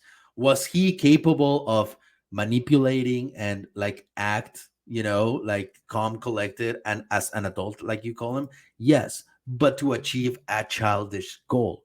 Like, ultimately, his drive and motivation came from a place of childness and stubbornness. So he never grew up. He was always a child. He was able to like traverse the world and manipulate others to do his bidding and everything, but he never grew up. He never did. You know? Exactly. This is what I mean. Like, he could act like an adult at times, but at his core, he was still pathetic. Yeah, 100%. 100 fucking percent. Like, he was intelligent and smart enough to like get his way, but at the core, he was still just like trying to achieve his thing. I think the reason why I dislike it so much is because I saw a better version of this story in Dune. Well, that I haven't seen Dune, so I wouldn't be able to say like Dune is better or not. But this is, I mean, again, this is just personal preference. If Dune did it better, then great, But just make sure, again, just make sure that you're understanding this story, you know? Just make sure that you're understanding the point of Attack on Titan, and that you're not saying Dune is better because they give me the characters that I want. Because Eren's and these characters are specific to this particular story. And even though this story could be comparable to like other stories like Watchmen and Code Geass, it's in its individual own right. So make sure that you're not saying Attack on Titan is trash because Dune made it better, because that is exactly the point. That point would be, then by that logic, I would be able to say the Beatles are better than Metallica, like they're both music, but objectively speaking, the Beatles suck at playing metal. So Metallica would be better. But Metallica kind of sucks at playing like classic rock. So the Beatles are better. You know what I mean? Like, yeah, they're still within the same genre, but they have their own individual things. He spends the entire second book trying to maneuver his friends and family into a similar position as AOT. You see, that's the thing. I would say try to judge Attack on Titan on its own story, because already from what I'm here. I'm seeing from your comments, Dune is a little bit, if not very different than Attack on Titan, and I think Dune might be a story where the point and the messages are different than this one. Here, the message is more general. It's a more story message where the characters are the conduits to that story. Where maybe in Dune, the whole point comes through the characters and not through the story. So I would say I wouldn't necessarily compare like this story sucks because this one is better, you know? Um uh, I know I just like to argue about this shit. No, yeah, and trust me, I'm super glad. I'm super glad that you're here and that you're making your points and everything, but just make sure that your argument has feet, that it's a better constructed argument than, oh, I don't like this story because that one is better. Like, judge this story for what this story is trying to represent and for what this story is, you know? That's mostly what I'm saying. Like, don't don't besmirch a story because you found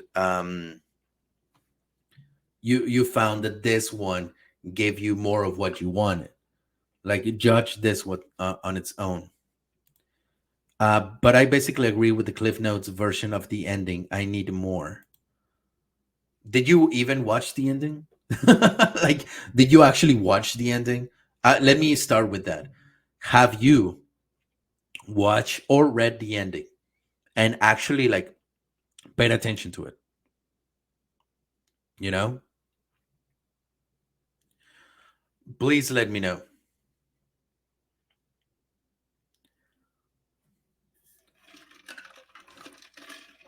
Because if you tell me that you've just read the Cliff Notes and you actually left Attack on Titan on like season.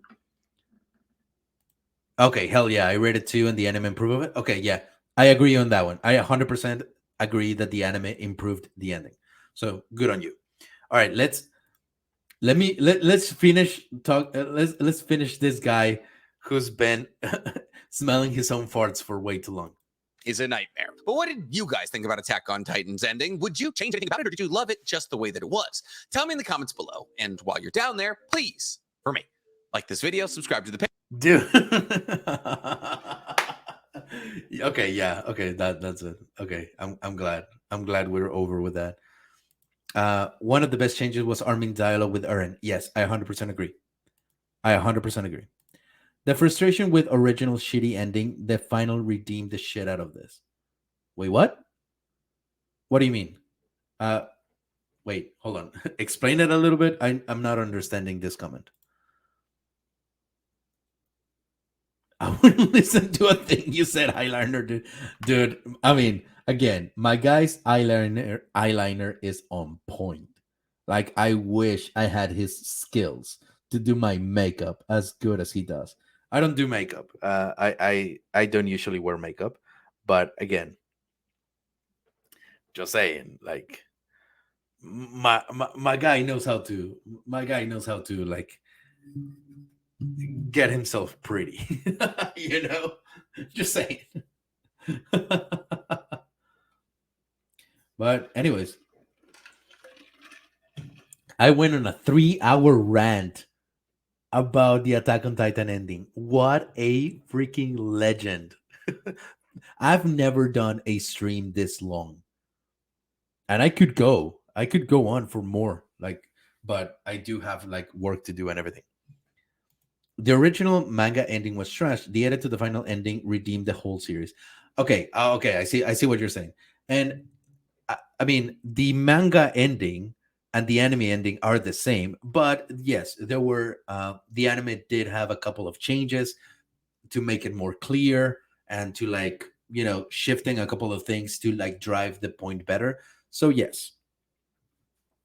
So yes, I 100% agree that the anime ending cleared up a lot of the things.